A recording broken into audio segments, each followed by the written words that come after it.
God is good, even if we don't see how we want to see in the moment. And God is good in spite of what we think the outcome looks like. The Bible tells us that He has life and life abundant.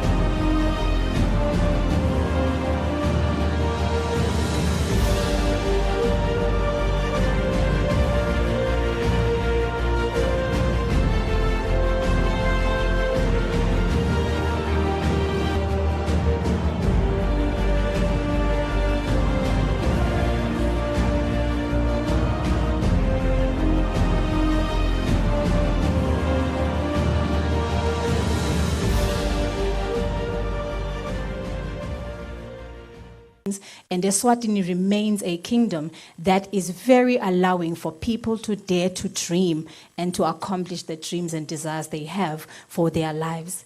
The theme for this expo is enforcing skills and entrepreneurship for inclusive economic growth in the 21st century. If I were umfundisi, I would break that up. But because ngumphane mfundisi, mfundisi Masilela, nginale privilege nje le ngithwele futhi ngeke uyisuse yonje ngithwele nje ngiphike abantu abakethu. I would break up the theme and pick keywords, and we will talk through them as we go through the program, because for me the words that stood out are four. It's not words, it could be phrases, but it's words. The first one is enforcing skills. That's a topic. You can talk for days on that. The next pillar was entrepreneurship. You can talk on days on that one alone. Entrepreneurship. Inclusive economic growth. That's a whole thesis. The professors can tell you that you can study that for the next 20 years. Take out 4 or 5 theses on inclusive economic growth. And finally, 21st century. What an exciting time to be alive. What an exciting time to dream and dare to choose a career, because anything and everything becomes possible in the 21st century. Allow me to invite Umfundisi Masilela, who is the Undersecretary in the Ministry of Labor, to, in his other hat as Umfundisi, officiate and just give us a word of prayer so that we can be all comfortable, and then we can be ready to kick off with our speakers for today. Umfundisi as etangembili. Nitisha nje letandla tibe nenyama because angathi qalana ingoma. It could have been worse, mfundisi. Bengathi nje siqalela ingoma bomake ngalapho but ngicela nje itandla kuphela. Yes, mfundisi. Good morning. Before we close our eyes, sitothandaza. Umuntu unako lokuthi umbhali welibhayibheli nakabhala kuJohane chapter number 2 verse number 5 kunalamagama ukuthi konke latanitshela kona nibokwenda. So ke ngicabanga ukuthi njengoba sila kulombuthano lo njengalo kunengi lesitawutshelwa kona, kunengi labasilandzela basemakhaya labatawutshelwa kona. Umuntu angacela lokuthi konke sekukhulunyiwe bantu labasha labaphila kunasi isikhathi nasi babowati lokuthi konke lokwentiwako kwentelwa bona, kwentelwa ukuthi likusasa labo libe ngulelo leliqhakazile. Ngiyacela ukuthi sithandaze. Babe wethu lo ingcwele yisewe Nkosi yethu Jesu Kristu, nanamhla Nkosi ekuseni siyakubonga ngesipho sempilo. Sibonga lokuthi wena uzivusile siphilile, wasicisha Nkosi ngemandla ekubhekana nako konke kwalolusuku lokufaka ekhathi Nkosi lombuthano lo njengalo. Siyathandaza babe ukuthi hlala Nkosi edingqondweni naselulwimini lwabo bonke labatawuthi Nkosi babe nale bakwendlulisako kulombuthano lo njengalo. Bese Nkosi uqhubekela nasetindlebeni talabo Nkosi lokungibona batabe baqathadelwa lo lwati lo njengalolo. Ukuthi Nkosi ukhulunye kanye bona beve kabili. Siyawuqaphelisisa Nkosi ukubonga sikubabate nati Nkosi tindvuna tembuso. Siyathandaza babewethu ongcwele ukuthi bukhona bato kube ngilobo Nkosi lobutawu endawo umehluko nakunasi isikhathi lesiphila kuso. Nabo bonke Nkosi labatawuthi bakhulume la kulendzawo le. Siyathandaza babe ukuthi baside hlahlamelise Nkosi ingcondo tabo. Wende Nkosi ukuthi labatakhuluma kube ngiloko lokuyawulisida live lakithi lokuyawulisida lonke liswati kanye naye wonke lohlala kunali live lelihle lemaswati. Babe wethu lo ingcwele siyaqela konke lokho ngelihle igama lika Jesu Kristu inkosi. Amen.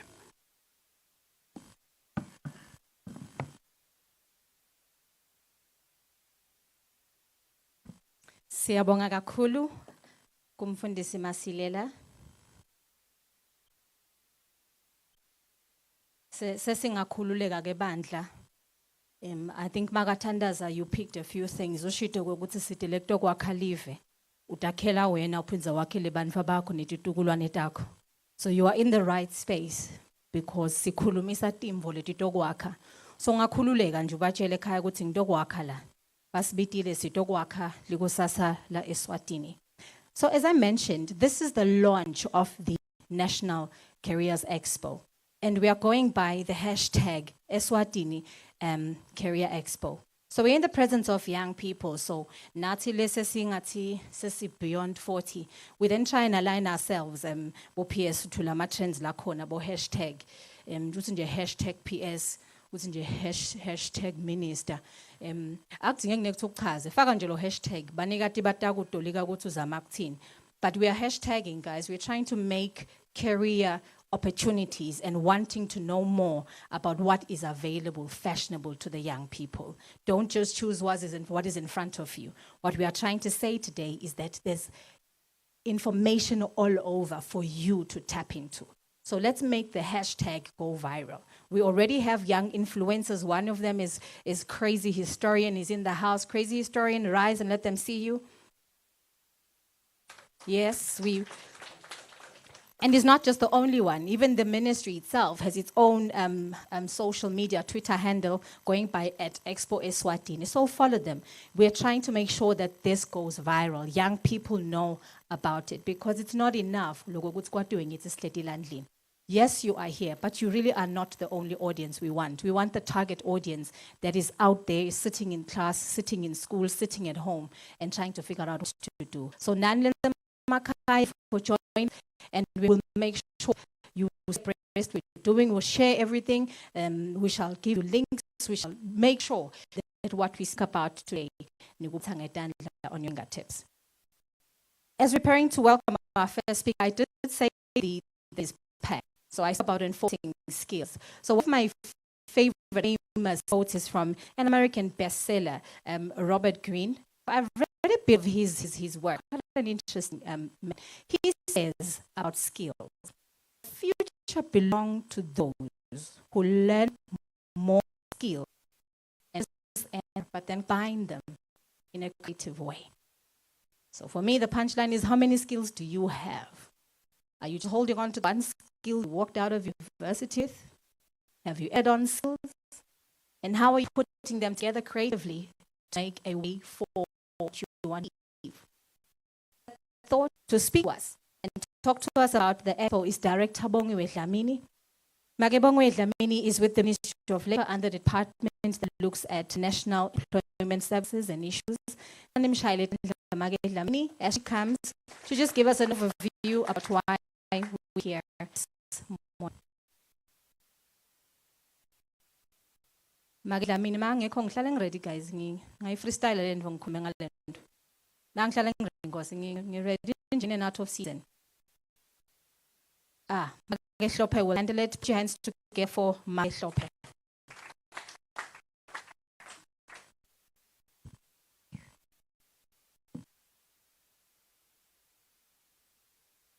Program Director, Honorable Ministers, principal secretaries, CEOs, academia, tens of the industry, senior government officials, ladies and gentlemen, I greet you all.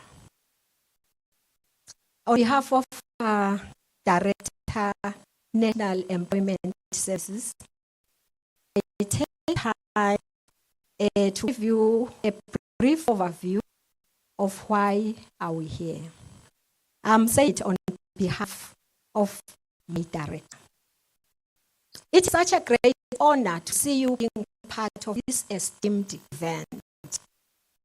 The Expo met in 2021 during the unprecedented COVID-19 era. It was during this period that the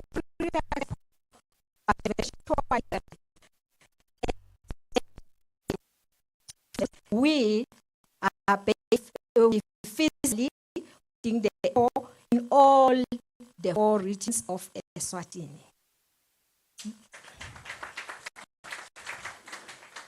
This progress is truly commendable. It speaks to the endeavor to leave no one behind and show that information about potential opportunities is well and widely disseminated. My assignment here is to basically explain the importance of the Career Expo we are here to launch today.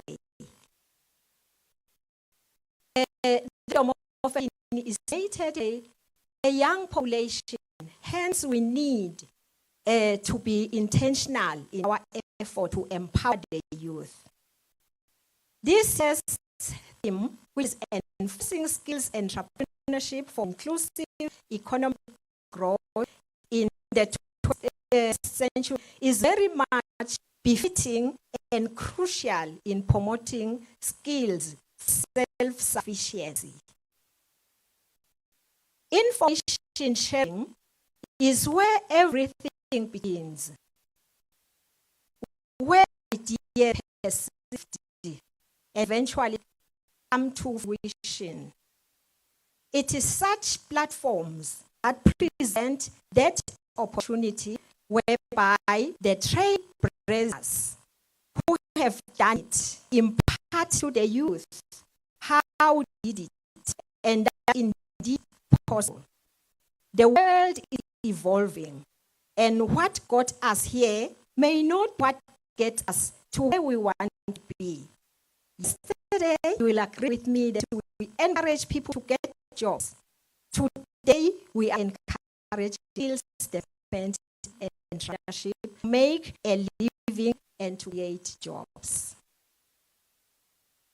The government of Eswatini is committed to the development of reforms in an effort to encourage youth involvement in the country's development.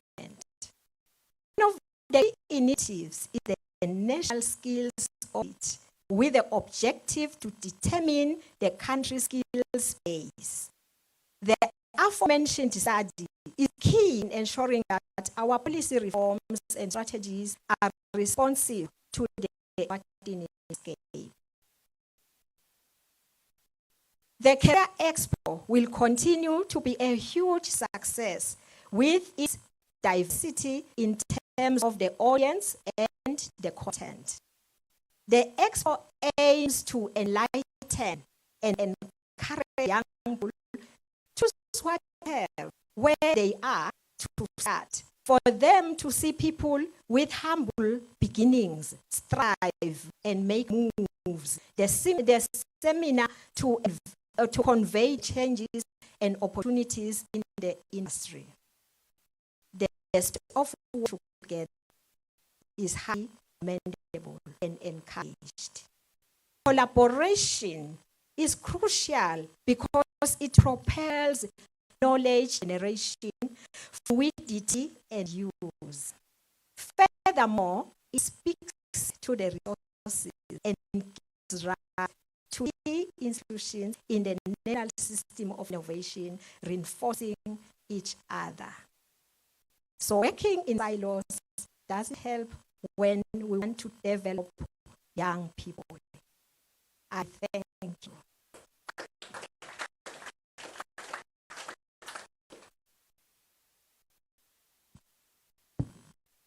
Siyabonga kakhulu kuMakehlophe. Stamshaya Dandla Makehlophe because she particularly too prepared with director. Kuhlophe but nje lona endlebe makeve ukuthi uthini umoya bandle. You're too prepared man. Nalo beyivule speech. Hey ningingombola director ngidamfica. No, walisebenzisa Hlophe lithuba. Maphelele bominister abaphathi khona la baphathi. Kukhambile kahle Hlophe. Wasena usishaya ngathi rehearsal. Lo yini ngiyantshela. Siyathrola la side ready ebhendini minister ebholeni. Mhlale suwom la benjini kuthi nje na akathi nje hothi ngibani khanze ready fake phela doivin. No Makehlophe as your MC and program director for today, and I've done singing for too many times emshadweni emingwabene. Dawula abantwana kasikhona. I have honestly angisho indvuna ngoba kunje. Ngiyasho genuinely from my heart. Makehlophe has been the best of anyone I've MC'd for in the country, and I've MC'd for almost everyone in terms of managing program directors and making me comfortable. Ngingenela nanginathal coffee nje ngahlalela lapha, she sent the program, she was sending everything. I had everything I needed as an MC a week before.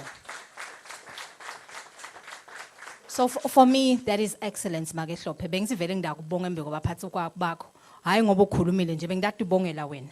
But thank you so much Makehlophe. For me that was just a touch of excellence. I walked in here, I drank my coffee, I wasn't panicking, I knew what's going on, when and how. Nabangbuti program, I was like, I'm sorted, I've got all the programs, all of them. Na ale Expo ya next year sengating na Makehlophe. So the takeout from what Makehlophe said is that today is just the launch. Masisuka la siya kuma regions edfu. On the 17th, siselubonjeni egalanga Technical Center. On the 19th, siseshiselweni King Sopuza Stadium. On the 22nd, Sigamanzini Emavuso Trade Center. And finally, on the 24th, Sigahoho, Ekilani Sports Ground at Dolopen Lasiyespigi. Nanlensemakaya in all the regions, that is where you will find us. And there we will have expos. We will make sure that we bring every entity you would want to see from an academic perspective. We will bring employers, we will bring people that will set up stalls and you can interact with them. Le etinzaweni tenu kungafuneki ukuthi nite lapha eMbabane. At this point, allow me then to move to the first session of panelists. We have two amazing speakers who will not just speak theory, but will speak practice in terms of what they've seen and what they've experienced in their own personal journeys. We will start by showing a STEM video, but before we do, let me introduce them so that they start moving to the fore.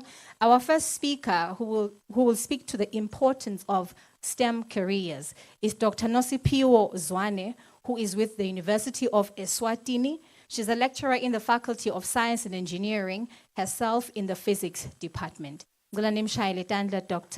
Zwane. And the next speaker is a young man who is doing Form 4 at St. Mark's La Mbabane. When I asked him, Gogoti, what would you like me to say about you when I introduce you? He said, start with this. Tell them I love money. So I love anything that has to do with calculations and money. So he loves accounting and he excels at it. And this young man says he loves everything and anything that has to do with business talk. Please welcome him as well. He will speak to the challenges that young people who come from disadvantaged backgrounds have in terms of focusing and wanting to achieve their careers. He is currently a student himself here in Mbabane. Ngulani Shaile, the two speakers, as they come forward, and please then focus on the screens as we play you a short clip. Hi everyone. I am Gwanele Mazia. Currently with the University of Eswatini, studying information science, third year. I'm actually majoring in information systems. So I come from Mbaga. I did my primary in Sitegi Nazarene, and then further my high school at Lusoti High. So when I finished high school, I started volunteering with the Eswatini Foundation for STEM Education, which basically introduces science, technology, engineering, and mathematics to students in the whole country. I got into robotics mainly because it's the one thing I've been doing my whole life. Actually, since high school, in Form 1, we had a science teacher that was really passionate about science. So he introduced a group of 13 students to a competition called First Lego League, which was a mini robotics competition held in South Africa, where we actually got back with an award on the first try. So ever since that day, I'd say I just knew it was an industry that I'd want to further myself into. Since STEM is for science, technology, engineering, and mathematics, I think it actually means the world of opportunities. It gives every child, every Liswati, an opportunity to start experiencing things and work on their dreams. You know, we get to work on things that we only used to dream of. So in a nutshell, it means opportunities for every Swazi. I think that STEM education is very important especially for the youth, because we always look at predictions that technology is definitely the future. So through STEM education, we get introduced to technologies that we will live by in the future. For instance, robotics, which is basically an industry in engineering that deals with automating tasks. So that is one part of the fields to see succeed. Having gotten the opportunity to compete internationally, for instance, in 2018, I went to Mexico, where I learned quite a lot, not only in terms of robotics, but even learning about the culture of the different countries out there. I also got the chance to go to Switzerland last year in 2022, where I met with a lot of people. It has increased my network, and I have seen quite a number of other opportunities present themselves. Currently, I have a friend in Nepal whom is helping me arrange furthering my education. So you could imagine that. Having seen the opportunities presented by such fruitful events, I'd like to urge each and every student to attend the Career Expo. Hello, my name is Sizole Tumapanga, and I am from the University of Eswatini. I'm doing my third year. I'm a young woman in the world of STEM. I'm a youth advocate, and I've started my journey since I was very young. I started my journey in high school in, I think, Form 3, where I used to do debate, funny. But then when I got to Form 4, I was introduced to the world of ICT. Now that's where the love started. As a young woman who was groomed under one of the most prestigious schools, Manzini Nazarene, I was introduced to ICT. At that time, it was 2018, ICT wasn't something that was known, and young people didn't even like the subject.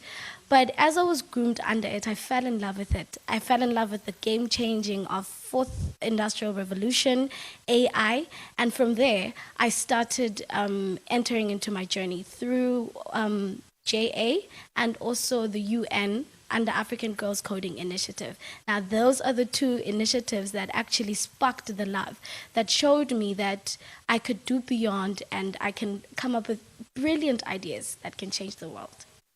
Well, through my journey, being in the fourth IR and having to be introduced into different organizations, UN, women, that had to do with young women being introduced into coding, the African Girls Coding Initiative. being introduced in JA, having to start your own business and showcase your own abilities. Now, with the touch of the fourth IR, which was game changing, I was able to come up with so many projects within my space of time. Currently with the university, we're working on a networking project that was made possible by AE Trade Group. So within this journey, I've learned that any young woman can become whatever they want. Yes, resources are limited, and yes, young people do not know who to go to, but start reading, and then after reading, you will find your touch. After reading, come up with mind-changing ideas. Go to that ICT teacher. Go to your head teacher. Propose it. Shoot your shot. Definitely, you're going to pull through. In Eswatini, there are so many game changers that want to bring opportunities to young people. As there will be a career expo for young people to explore the world, different worlds from different type of industries that you might love. And I'm inviting all young people to come through and see what happens in all our regions in Eswatini. Now, for young people, this is an opportunity for them to know what their talents might be if you haven't found one, and also to maybe fall in love with a certain industry you might find interesting. Believe me, there are many opportunities coming through. And one thing I am just asking is that people please join and come see what happens at the Career Expo. Thank you.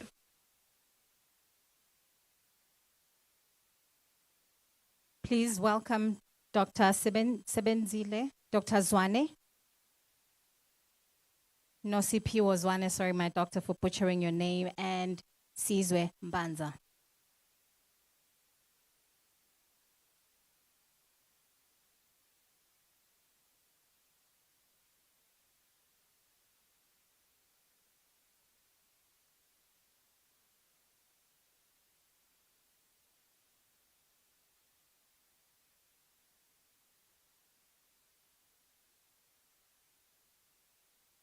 Sizwe, please come through as well.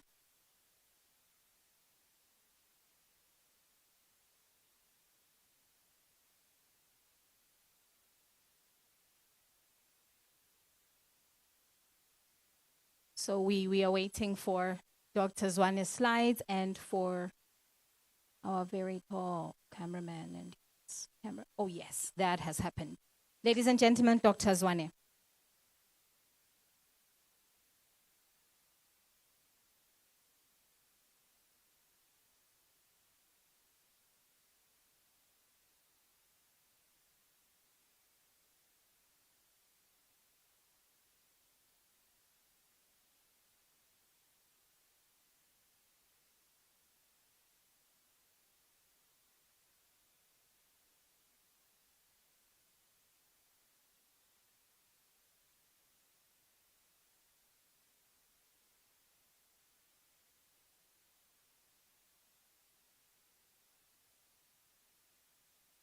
Good morning, everyone. Nosiphiwo Zwane from the University of Eswatini. We'll talk about the importance of STEM careers to girls and women. So I will briefly talk about myself, and then I will just go over profiles of some few women that we have in STEM. And then I will have one slide on the importance of STEM. So I did my undergraduate at the University of Eswatini, doing Bachelor of Science, Physics and Maths. And then I later went on to Cape Town, an African Institute for Mathematical Science. This institute takes people from all over Africa. So you have people from Sudan, Egypt, Nigeria, Swaziland. So you do statistics, computer science, physics, bioinformation, financial maths, pure maths. So you are given a chance to sample different sciences, industry and academia, just so you know which direction you want to take. And then I later went on to Perimeter Institute for my master's. It was also the same setup as the Ames, where I went in Cape Town. So there they get students from all over the world. I was the only one from Africa, but they get people from all over the world, Europe, Canada, South America. So you are there for a year. So it's also the same setup, but with just physics. So you sample different type of physics, and then you find your direction. So I stayed there for my PhD as well, which was in physics and astronomy. And then what do I do now? Now I'm at the University of Eswatini teaching physics, and I also work in the Center for Sustainable Energy Research, where I do research and consultancy work. I would like to think of myself as a researcher. So what I work on and what I'm interested in is quantum gravity. So quantum gravity, I'm not going to try and explain it today. So it's a theory where you want to combine, to have a theory of everything that explains everything that happens in the universe. So we look at black holes and all different stuff. And I'm also interested in cosmology, looking at why the universe is expanding. And particularly physics, looking at the smallest particles that we have in the world. And recently I've started working on climate change modeling. You can go to the next slide. So in this slide, I have a picture of Perimeter Institute, a class that I was attending here. So Perimeter Institute offers an international summer school for young scientists. The deadline, unfortunately, is tomorrow. So what they do is they have high school students from all over the world. They're there for a week, and they work with Nobel Prize winners on certain projects for a week. So while I was there, I did meet a student from South Africa. So they take students from all over the world. It used to be the students will go there fully funded, but due to COVID, they've started doing virtually. I'm not sure what would happen with this group. So we also have international astronomy and astrophysics competition. Unfortunately, the deadline was in April. I've just put these other things, although the deadline has passed. That if you're interested in this area, this is where you could get a feel whether you really like it or not. So we also have RISE. The competition was in January. So what they do here, you have to apply when you are in Form 4 or Form 5. You have to work with them. They give you a mentor. You have to work with the mentor for a year or two. And then afterwards, you can get a scholarship for your undergrad anywhere in the world. And then UNISWA and Huawei offers free course in AI. So you can check UNISWA website for that. So I'm going to just show some slides with few women in STEM. These are not the only women we have in the country that are in STEM. And I'm not going to go over everything they've done. They've done quite a lot. So the STEM stands for science, technology, engineering. So in science, I have Dr. Tabile Ndlovu, who has done a BSc, MSc, and PhD in chemistry. And she's currently a senior lecturer at UNESCO. She's quite a huge profile. She's done quite a lot. But she also is a co-founder and a managing director of Beta Consultancy. So if you want to have data analysis done for anything in STEM, or have your water tested for something, you can consult them. So you have people in academia who can also manage and have startup companies. Right. So in technology, the Director of Research, Science and Technology and Innovation is also a female, Dr. Rejoice Masego. And in engineering, I have a small notation down there. We have an organization, Women in Engineering, Eswatini. So if you're interested in engineering, you can check them out in Facebook. Then they can give you some few pointers. So I have Nomfanelo Dlamini, who did BEng and MSc in electronic engineering, who is currently a regional manager at Eswatini Water Services Company. So the last one, but not least important, it's mathematics. As you can see in the slide, they kind of are the master of everything. When you're going to be anywhere in STEM, you have to really be able to be friends with maths. So, next slide. We do have females in mathematics. We have Dr. Zoto Makukula, who is a senior lecturer at UNESCO. She also has quite a big profile, but due to time, this is all I'm going to say. And then the last thing is why STEM? Why should you be going for STEM? STEM jobs are the future of our economy. Let me go to the next slide. So if you look at high demanding jobs in the next 10 years, what you have is mostly STEM careers and health science. So for the next, so employment in STEM occupation is projected to grow by 88% in 2028. So you should really consider looking at STEM careers. And STEM teaches you critical thinking and innovation. So the classes that you have in, excuse me, you have in science, they require you to have a critical thinking and be innovative.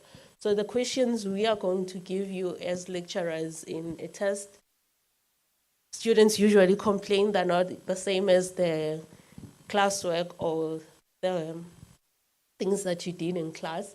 That is because we require you to take the theory that you've given you and use it to apply it to solve some different problems. STEM classes provide a unique opportunity for teamwork. So if you are working, if you're attending a STEM class, you're likely to have to be involved in some group work or have some lab group. So you will be required to work in groups.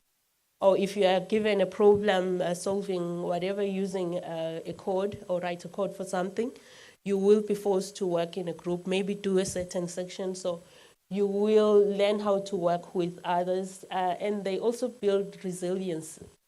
So anyone who has been in a science class knows you are bound to get something wrong at some point, and you have to push through until you get it right. So you are prone to learn to redo things over and over until you get them right. And it encourages independent exploration of subject matter. So even if you haven't done something in class, let's say you get to a workplace and you're in some certain committee, and then that committee requires you to have a website or whatever. You've never done any website. So you can actually, when you have been in STEM classes, you can actually just go out there and start learning about it and actually do it on your own.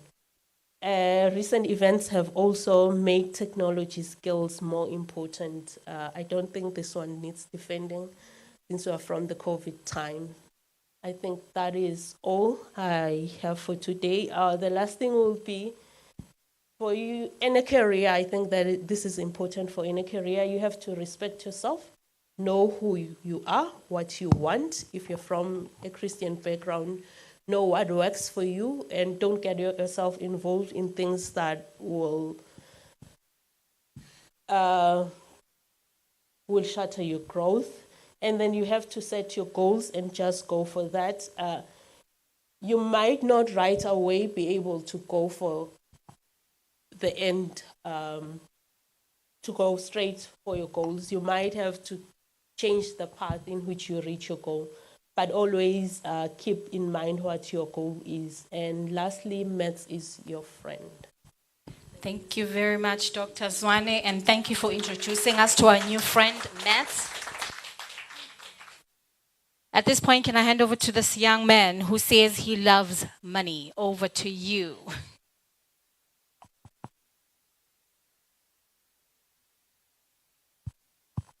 Thank you very much. First of all, before I even start this presentation, I would love to appreciate you all from your standards, beginning from our King of Eswatini and down to the ministers, and especially the Minister of Labor. And I'll explain later how they have helped me so much. And my principal, I would really love to appreciate her as well. And my teacher also, and overall, all of you guys, because I am not here if you are not here. You know, I don't exist in this moment if all of you are not here. So yes, so I love you so much. I love you guys, honestly. Guys are amazing. Yes, so my name is Cesar Panza. First of all, you might ask yourself, who is Cesar? Yes, maybe I don't dream to be an astronaut. I dream to be a millionaire. so I am an entrepreneur in the making, and I'm very passionate about business. And I have some which I've started, and I'll explain later. And you know, I always say to myself that I have to do more than just go for a job. I've gone through a lot, man, and I seeing other children, I really want to help them, and I need money. I need money. So, second thing, I'm passionate about coaching and youth empowerment. Yes, I have been dipping my feet into coaching other young people in school, and personally, I have people I coach personally. I also started a YouTube channel. All of these I'll explain later. So parents and upbringing. So I've gone through a lot. My parents separated, and my dad was not in my picture financially, emotionally. He wasn't there. He was dipping his feet in polygamy, so he had many wives. So he really did. He did. He had many wives. And yes, so and then so I had to grow with my mother and my sisters. I have a sister, Nosipo, Zanda. I'll show you the pictures. They're here as well. So losing my mother. Oh, first of all, my mother was a teacher, so she wasn't earning that much. She was getting into a lot of debt to try and pay for my sister's school fees. There were days where we wouldn't go to school because my mother couldn't afford transport. It's been really hard, man. So I'm really determined to change the world, not only for me, because I believe that love is life and life is love.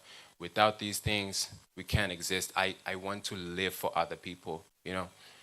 And then losing my mother.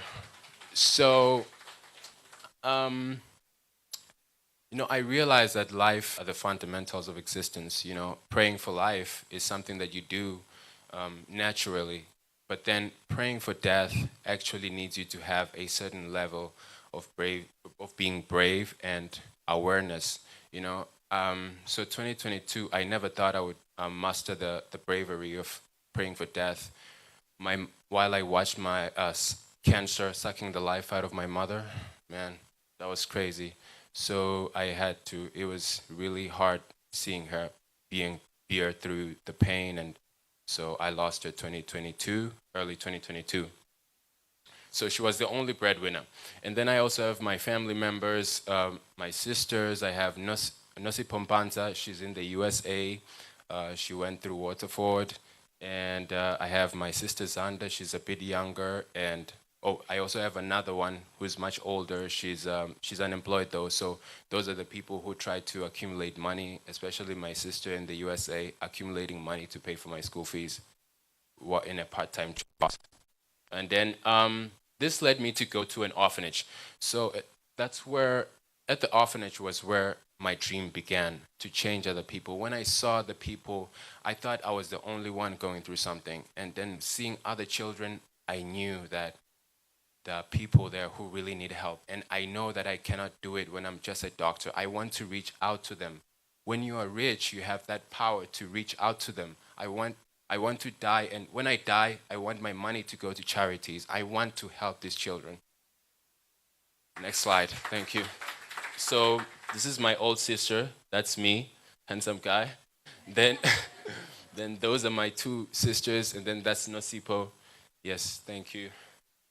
Pass.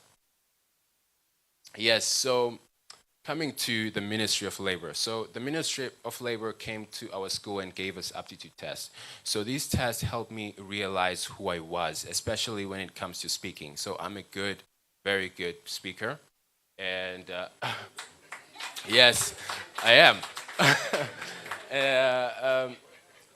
Looking at my test results, I scored 8 on verbal reasoning.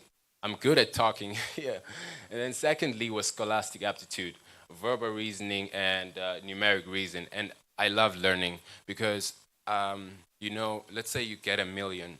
You see, people get millions when they go gambling and then they win the million, and then today they have the money, tomorrow they don't have the money. So learning helps me, teaches me how to keep money and how to grow money, how to multiply money. And I also am good at spelling, so I'm good at writing as well. And hopefully you guys can read my book. I'm working on a book which is titled Money. So so I'm teaching people how to, especially the youth, on how to start saving, how to use money properly. You start really small. So this has given me, of course, confidence to be a motivational speaker. I also speak to young people at school, which will show up here in no time. So, me being bold enough with my public speaking skills, I was the first one to go and ask for a picture with this lady at UNESCO. Again, this is where I was at school, motivating children on study tips. I really like helping people, speaking to them. Yes, so next one. So this was me at UNESCO and my members, youth empowerment. So we won a trophy at UNESCO for a project that I'm doing at school on mental health. And yes, and this was the prize money at UNESCO. It was really good, and my members, my teacher, my guidance teacher. Yes, so realizing that I was a leader at school, I was selected as a school prefect, the black tie, different. So I'm also, I have a different tie from the others. So I'm also a leader in the mental health club. I'm a chairman of the mental health club, managing the other students on each and every part, helping them, you know, coordinating them, telling them how you can do this, and do that. So I have designed the mental health club program with the help of my teacher and other members. So we focus mainly on self-awareness, knowing yourself, knowing your weaknesses, how we can improve them, how we can change you.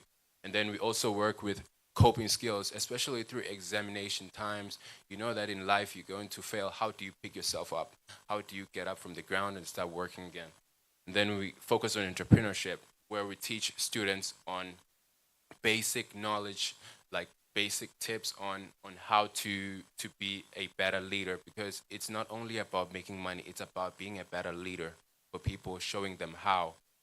And then public speaking skills are continuously increasing. Every time I get on stage, I get better and better. So I have the inner drive in life to change other people. I don't want to die without doing anything for people. You know, I always say to myself, I would rather be broke than be a selfish person. I want to be a loving person, helping people. I don't want to run away from my country. I want to stay here and change it, create job opportunities. And then my personal code is, if I cannot set an example for those I am leading, I am a hypocrite and a false teacher. So I don't want to tell other people, start a business when I don't have a business. So I start something small so that I can learn and tell them from experience. It's very sad when someone teaches you, oh, do that and you have money. Oh, don't do that and you won't succeed in that way. When that person hasn't done it, I want someone who has done it. So I do that for myself. Entrepreneur mindset continuously increasing. So thank you. So these are my businesses.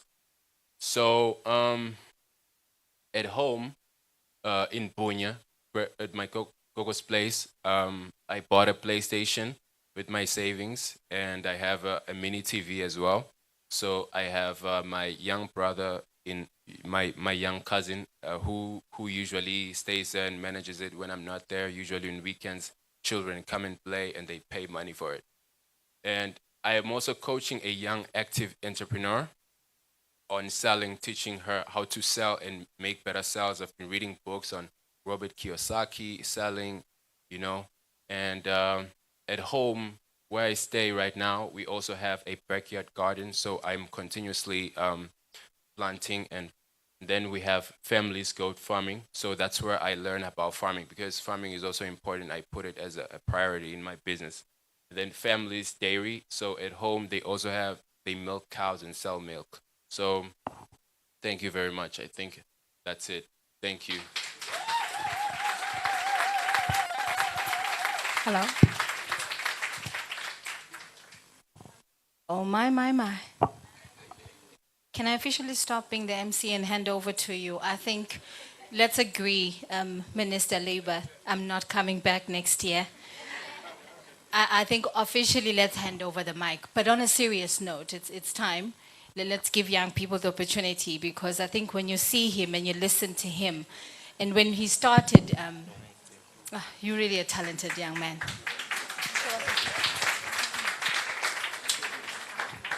And Dr. Zwane, so I was looking for a very old doctor person looking.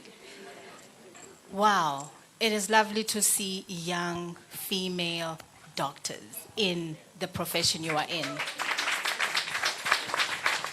Thank you so much for that. I believe we have viewers at home, and if you do have questions, I can open up for just 1 or 2 questions from the floor in the interest of time. Going once, going twice, gone. I will hasten through and say thank you to our 2 speakers. They are not leaving. If you do wish to interact with them, please make sure you find them on the floor. Please put your hands together again for Dr. Zwane and the young businessman who is wearing a black tie, Mr. Mbanza. Such inspiration. At this point, ladies and gentlemen, just to give us a breather, please welcome a poet, a young, talented young man who goes by... 1, 2. Okay, that is strange. Okay. Is that you, God? I don't want to be like, okay, that is definitely God. I don't want to be like someone who says, Eli, Eli, is that you? Yet it's God. So please put your hands together for the poet, B. Sim. Ngicela ungiphe indlebe ungilale magama ngudlalele nansinkondlo nguhayele ngelusiba sengivele ngubhalele letiningi tato ngitibhala uma libalele sami sifiso ukuthi mane tivuse labo labasuke balele tiphindze tibuyise nalawo mathemba uma asashabalele mina netinkondlo tami tesiswati simunye kungako njengoba ngihamba utangithola ngwacatisa ngihlanganisa ngidibanisa ngilumbanisa ngibumbanisa bo khamisa kuphume bosangkhamisa lami ligama ngingisimanga simphiwe inkosi nzini ngilapha nje ngisatomangalisa labaningi ngalesiphiwo sami tengiphiwe sona yinkosi kuba kansini. Since I'm the real one, I see so many Mufasas in the game with no scar. Kulamalanga, everyone is a goat. I'm nothing but a lion king. Mangitsanza ngawasnake lamagoda. Sanbonani. Sanbonani. Ninjani. Ligama lami ngingisimanga ntsini njengoba ngishito ngiqale ngekubonga. Kutalana. Mina ngimuntu lomusha loqashiwe but paperwork kuthiwa angaqashwa ngendi art mina full time 24/7 so lengingathanda ukusho ukuthi sibonge sibani labasha ngaloku and ngajabula ukuthi tintfo tebani labasha uma singatenda ngendlela yabantu abasha vele dingaphumelela one of them which is this art Yabona. And then nalokunye I think mina khona la ngisitakele khona lapha nalapha eveni ngibonge abantu labasha Swazi TV wangisita wesigciniwe agciniwe yeah ngida researcha 2 etinkondlo so yekucala yaboma kansi solo senyangeni yaboma ke yabonga tawuqala kuperform nina then me siyavumelana mos nengoma ekutamele sihlabele ke la ithi ngikhumbula umama wangisalayo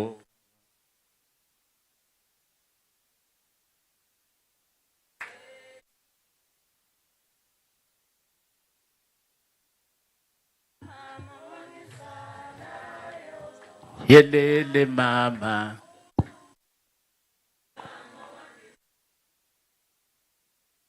mine lamhlabeni engabe ngishelani mine lamhlabeni engabe ngishelani lutsandvo angilwati uma ngilufuna ngiyashela naloku ngisuke ngingade kutsi ngishelani lutsandvo loluthokomele mine bengitfola etandleni letishelelako talesalukati lesangikhulisa bokhokho ngishelani gogo ungishiyelani sonke sikhatsi umhamba lapha emhlabeni bewuhlale uhamba nami nyalo sewuyahamba lapha emhlabeni kungani ungahambi nami uma ungishiya mine uyaphila ngingafinyeleli khona gogo kimi uyaphila ngoma ulapho ngingafinyeleli khona lutsandvo bongipha lona lapha emhlabeni mine angati kutsi bolutsatsaphi kuhamba kwakho lapha ekhaya mine kungishiye ngaba yinsandzane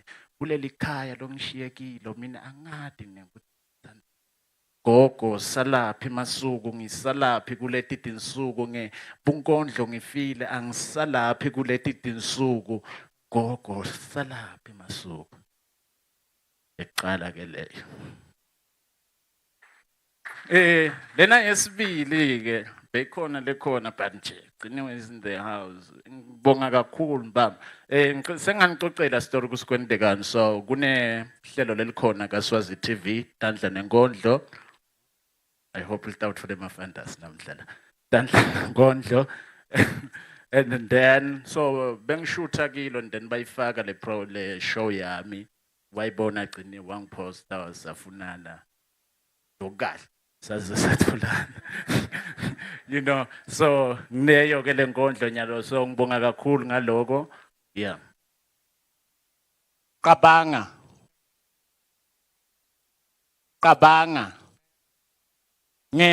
magama ngenkunzi ngiligabazi qabanga magama ngenkunzi ngiligabazi ngekugidza ngiliqhuma kephana uyabona wena uma ngikubona kuvele kuthi ngigiye lolutsandvo lolapha kimi ngiligiyele wena naloku bathi love is blind kephana uyabona ke wena ungenta ngilibuke ngalelinye liso lutsandvo liso mina sengilibonile Tfombi lemnyama wena ungilethela kukhanya sakho sikhumba siyashelela kube shengazuthi ugcobisa calamine mina ngiyakushela sengize ngiyakhala man umuhle njengengilozi ungcwele mina ngawe ngigcwele kithe sibayeni tinkhomo tigcwele wena ungeta kutotibala mina ngiyakwela bengathi ngishaya idibala khosatana sinawe uma singatana sinenkhosi singatana ingani phela wena ulipho vela phela lapha kimi ungithele ngalomthombo wakho elutsandvo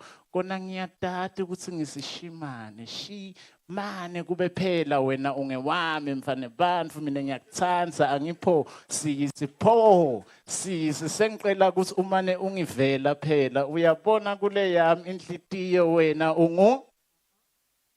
ngasiwa kafakudze kepha lwakho luthando wekule yami inhlitiyo wena ungugqiniwe ungasiwa kafakudze kepha kufa kudze kulolu lutsandvo lwami nawe lutsandvo ngete lwafa masinyane thina sisete nemazinyane gama lakhe akusi Amanda but she's black uma nginaye ngiva shengazusi kuvuleka emazulu her brains are not empty she's so ambitious labathanza umsindvo sebaqalile bambeka emabala noise mfane bantfu ngicela ukhohle botila banabo socks bona banemsindvo afrotainment nakamine phambi kwakho my afro will be your entertainment kushisa ngoma kuqanza uyathi wena you always my galawa you jazz me.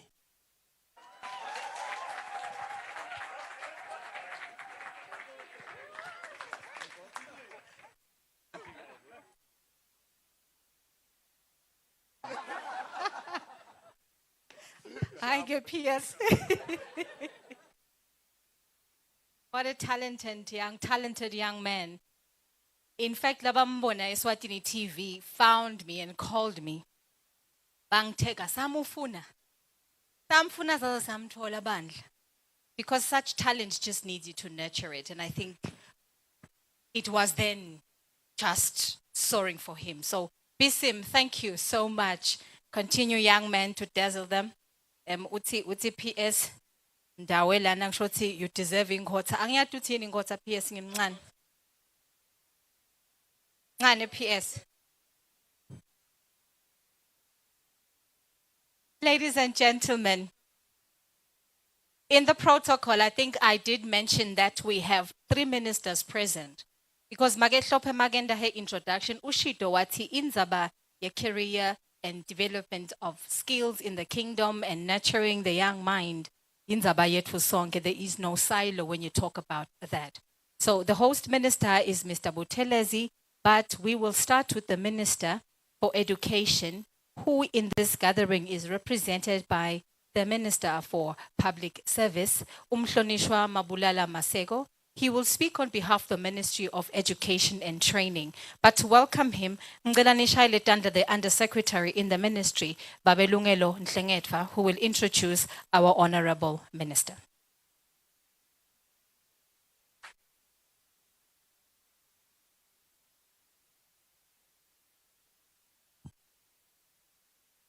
Sanibonani bekunene. Beka ngisho ubhacile la kubogcine wena.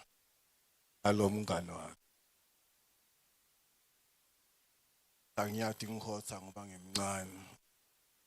Sokuthi what?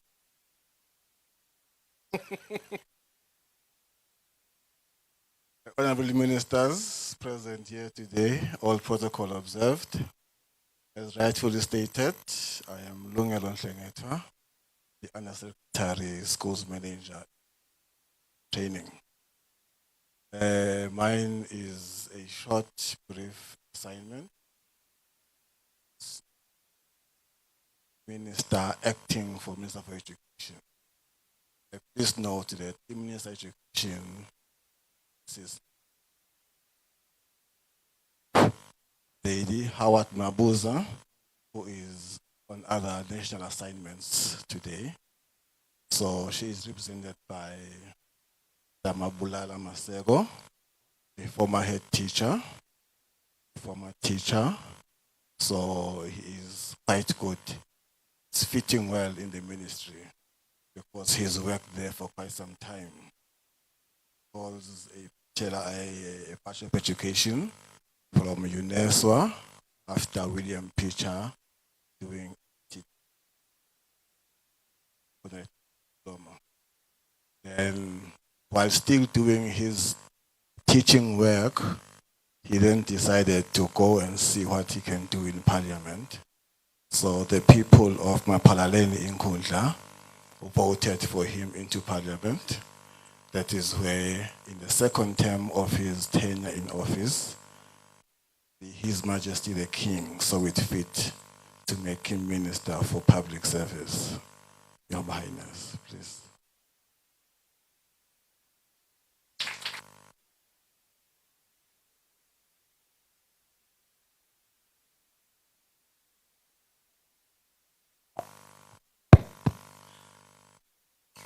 Thank you, US.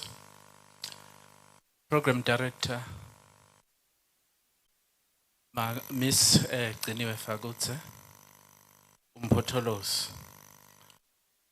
Honorable Minister of Labor and Social Security, Mhlonishwa Phila Teles from Matsarjeni North, Honorable Minister of Sports, Culture and Youth Affairs, Honorable Matse Ulunga Obuya Ekas, Principal Secretaries from the Ministry of Education, Labor and Sports, UNDP, or Regional Administrator, or Regional Education Officer, Career Expo panel members, employees, representatives, representatives of the academia, media representatives, government ministries, senior officials, business Eswatini representatives. Thank you. Program Director, distinguished guests, and ladies and gentlemen, I greet you this morning. Sanbonan Maswat Lamal.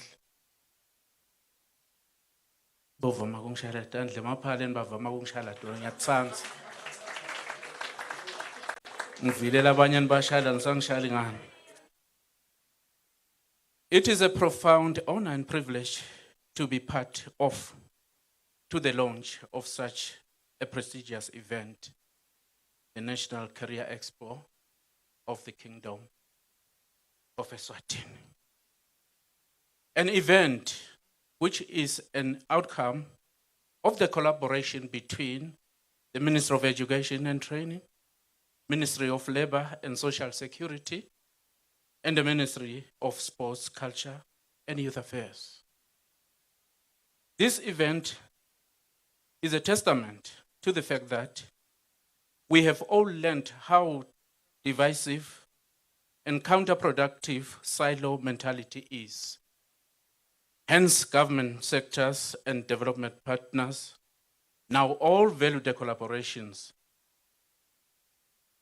Dr. Shoti, working in silos, it doesn't help. Let us partner as we have partnered today.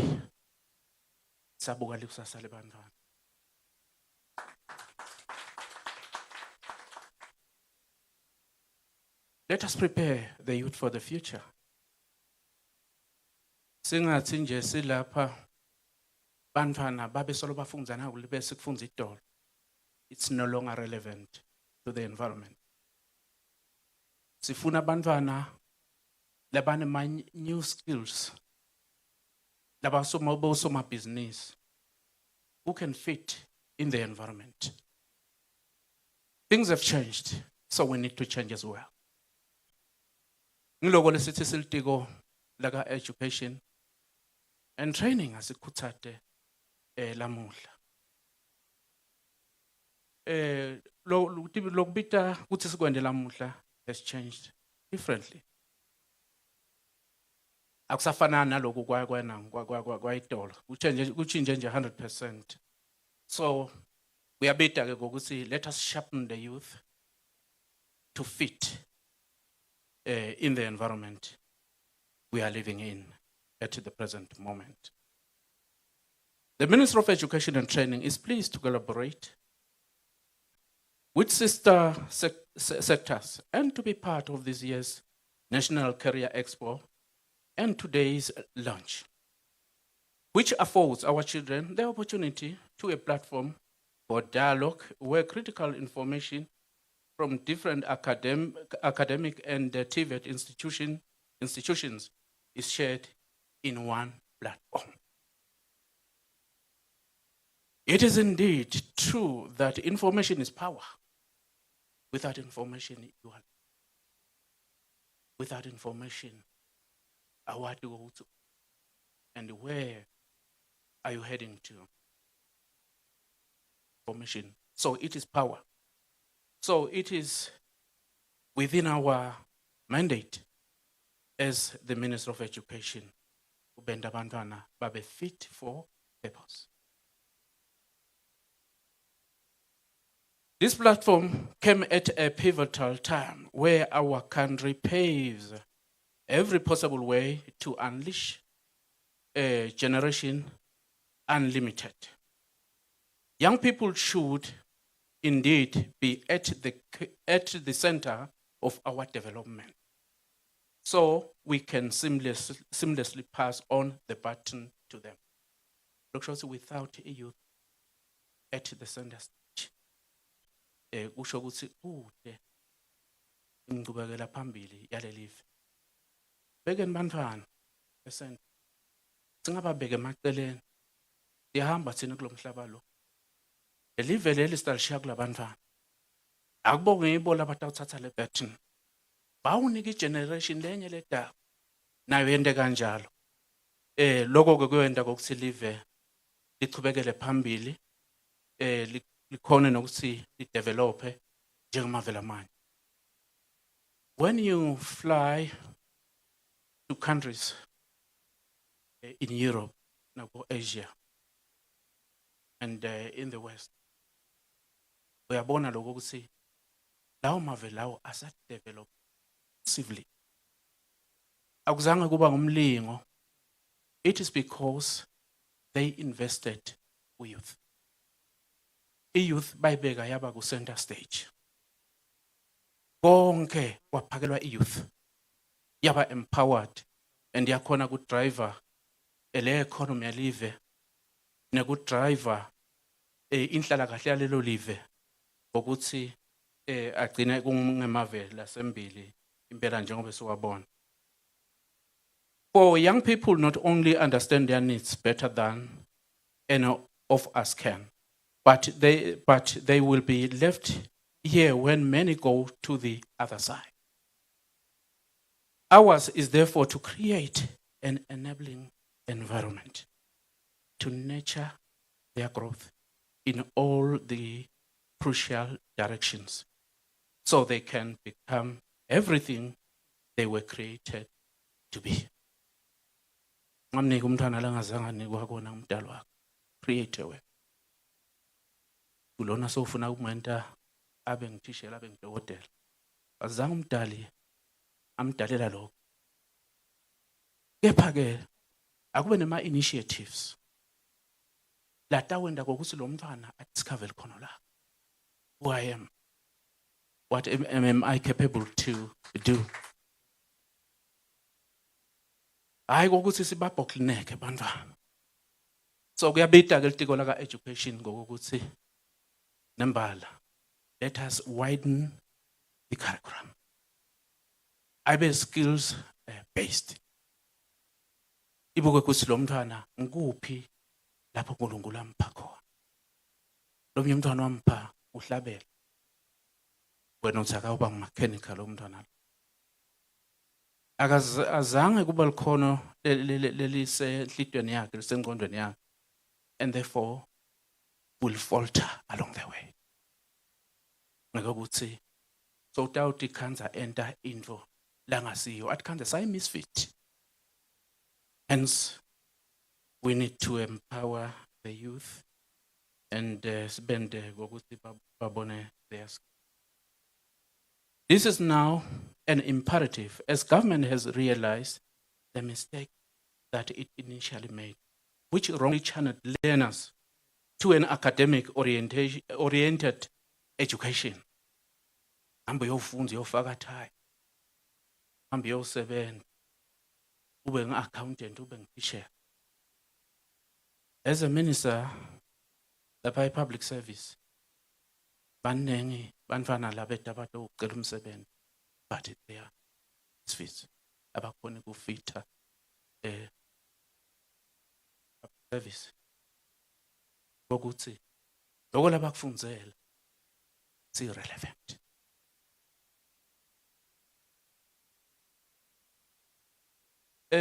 Government is addressing this issue through encouraging our young people to follow career paths to become employment creators instead of employment seekers. Isikhathi sofuna umsebenzi. Qala business. awuthi usetawucashwa awusesi relevant kulesikhathi lesiphila kuso. This is the only way our nation can deliver on its industrialization dreams, and the only way young people can fulfill their dreams and become prosperous business moguls. Many of us would have made life altering decisions that would have enabled us to make informed decisions if this opportunity was availed to us. Angishayela imbiza ngisho. Kodwa-ke this opportunity was not availed. Yababongela abantwana labakhona. Select. Elocabanga ukuthi uphilile. Akwati sine lokho. Polish. University nje sasibona siyodlala ibhola kodwa kude bekasitshela kabanti ukuthi 21 la university. Bese ndlula siyodlala lapha eKwaLiseni. Umhlonishwa amabhanisi ngale .cast. Kepha ke bantwana balamhla bayethaba. Bangikhumbuta incwadi bese ifunze esikolweni ethi hayi bayethaba labantwana. Kwakusho likhehla lendlula. Libabona abantwana baphasa esihlahla bafunze. Lithi lilela ukuthi angitholanga le opportunity. Kodwa labantwana bona sabayethaba bayithola. Bakhona funza batawati konke lokwenteka evena lokwenteka phandle kwelive. Bakhona nokuthola imisebenzi lengiyo. Lo mkhulu bekela uSeta ingomo ngaleso sikhathi. Athi maye bayithaba. Abawugcoka ikhwehle banethwe imvula njengayo. Kepha ke bawuphila impilo lengcono. In conclusion, it is not funny to be stuck with a career that is not your funny.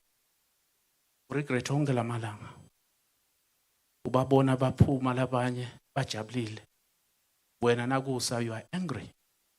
Ngiwenda into lengehlulako. Because ngafakwa nje basela. Sengisho ukuthi ke bayithaba abantwana. For it is work to do something you are not passionate about. No lokusho no longakuthandi.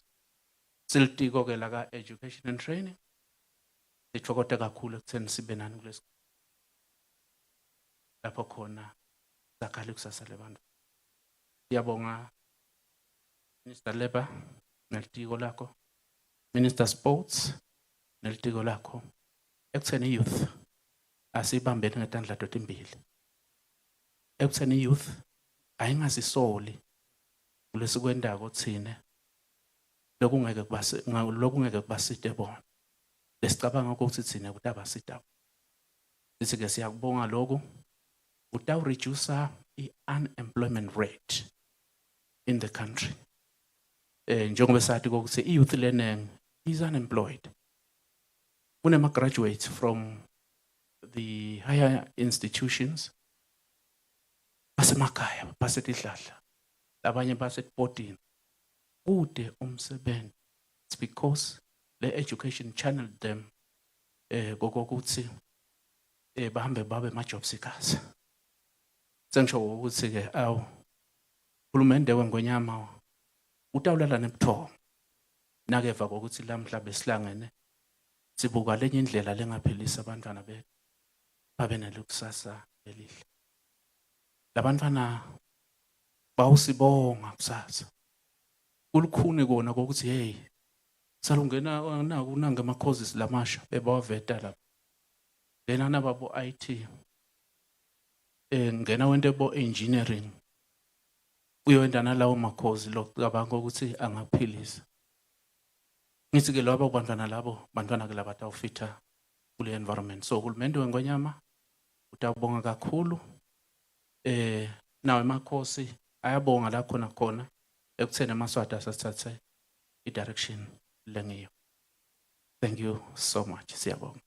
Program Director.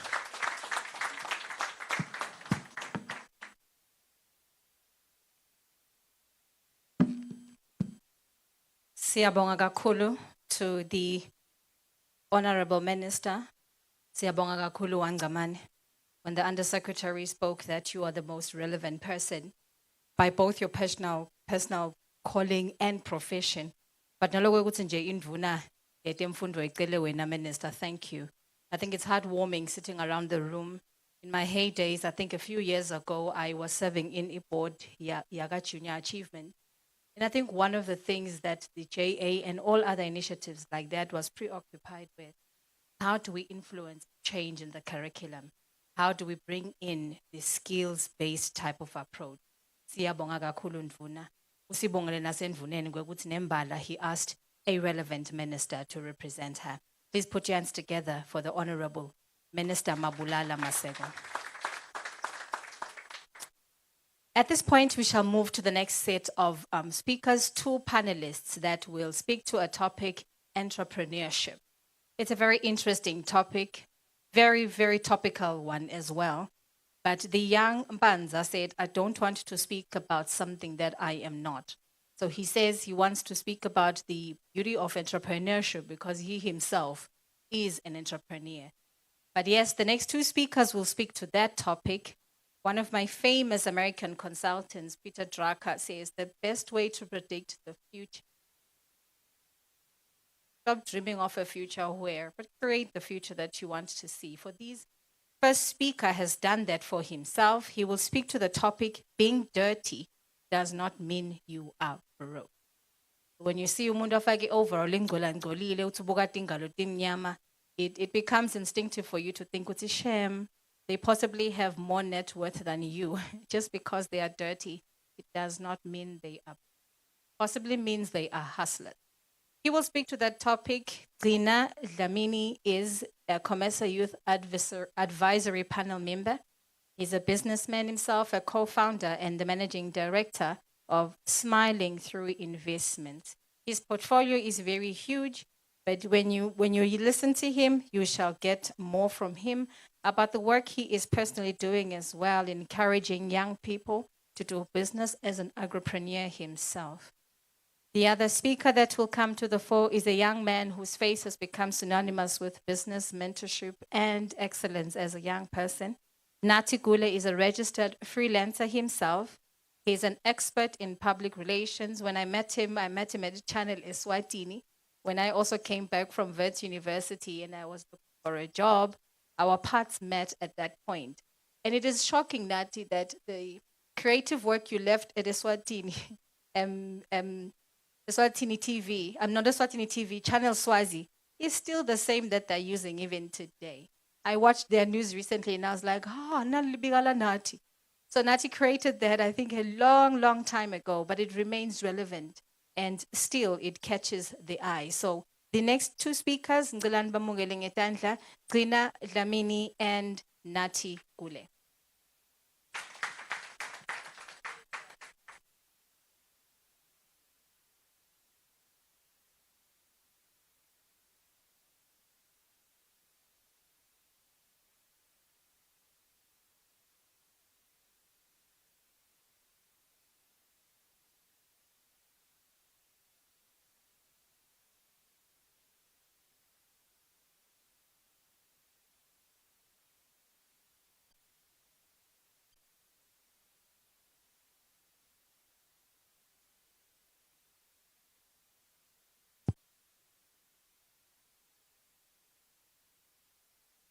So I remember quite very well my debut when I was in Matap High School, so as a national high school. Went to our deputy's office at Form 4 after doing Punaj. Told him, you know what, this program was, we want to start business in school. It's the Mabuza as office. So want to start making money now. I hope the team will help with my presentation. So we want to start making money now. So we went to his office early in the morning. It was so nice. Aircon, it was hot.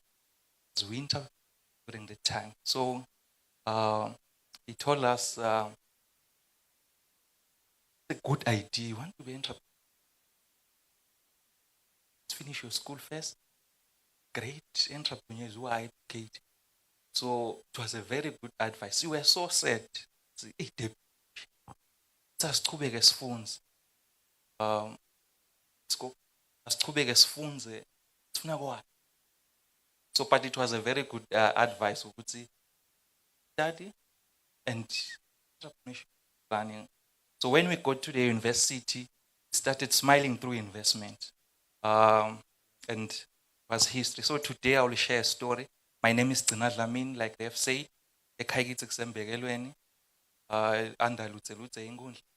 I'm an entrepreneur, but I'm a farmer. So we do the dirty work, the food. So, and when COVID-19 came in 2020, farming showed that it is a multi-billion US dollar business. When the government's call for lockdown need to be, no one rushed to buy a Rolls Royce because it was irrelevant. You couldn't drive it. Stay at home. No one went to buy a hotel where we're not going. But people will ensure that they buy enough food than when they are at home to eat. So the next set of billionaires in Africa are farmers.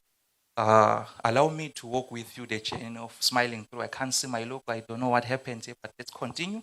I know my presentation. Next slide, please. So smiling through investment started in 2013 when we were in the university. Faculty of Agriculture. Next slide, please. In 2013, we were 7 directors. So the university, Dr. Smelane, has the best curricula in terms of instilling entrepreneurship. So when we went to Kenya in some years, they were so admiring. So at your school, you study entrepreneurship and then practice it. You say, yeah, that's how we started smiling through. So at second year, we'll be taught what is entrepreneurship? Studying, what's the advantage of being an entrepreneur? So we, like everyone, we did it. And then we were 7 in our team, founding members, 4 males and 3 ladies. So we started this business called Smiling Through. And then from today, we never stopped. So 2023, we are celebrating 10 years. And we'll celebrate it in style. So the journey has been so hard. So from 2014, we hosted annual agribusiness fair and school festival, national seed fairs. Was our business more on influencing seed security? Because before there's food security, there's seed security. So we started that one. And we never repeated any echoes. We love this entrepreneurship. At night, we'll go and check in the farm. The sprinklers are they irrigating quite very well. During the day, we'll be in class like everyone. Passing, we never repeated any course. Our lecturers can concur. Actually, we were amongst the top student at the university. So, but we're pushing entrepreneurship, making money. We started making money. The first money we made in 2013, just went into one of our rooms. We laid the money on the ground. We're so happy. It was only 30,000, but we're so happy. And then we were walking on top of the man, saying we'll make millions one day. It was only 30,000. And then we put it in a bag. We went to the bank and opened our first bank account. Next slide, please. So we are not going to see pictures because there were a lot. What happened? The screen is cut. So next slide, please. So Smiling Through Investment has 4 directors currently. We were 7, 4. What happens? Natural selection happened. I'm the managing director. I studied agri-economics and agribusiness management. And then I did a lot of business and management, short courses up my understanding, managing quite very well. Also, the only lady, our quality lead, she studied food science. Mr. Mavuso is our production manager. He's in even now production and making money. Because for us, we make our own money on the ground. He has a master in tropical agriculture from Taiwan. We studied with him even in the Eswatini. Then last, we have the youngest director, Dlamini, studied admin and finance. We admire that one. We listen to the youngest millionaire. He's 20 years old. And then we currently have 14 permanent staff on pay you earn every month. And then 20 seasonal employees. Like now, last week we added 20 come and help us on our weeding because we have visitors to come when the fields to be clean. So we're producing seed for Eswatini and SADC. And then more information as we move to the next slide. You can follow our website and look at the pictures of the directors, our partners, and all those things. I won't talk. I can't see. And then the reality, where are we now? Village Smiling Through from 0. No bank account, no funding. the reality, the kingdom of Eswatini is real. That hardship. Because we believe not everyone can be an entrepreneur, even if we can try to force it. Like the theme for this year, they endure that hardship. So 4 directors, 3 gents, 1 lady, currently managing 29 hectares. We'll add it to 84 hectares very soon. Like I've said, 14 pairs UN staff, VAT compliant, SRA compliant. Our annual turnover, I won't show you, but more than 2 million turnover per annum.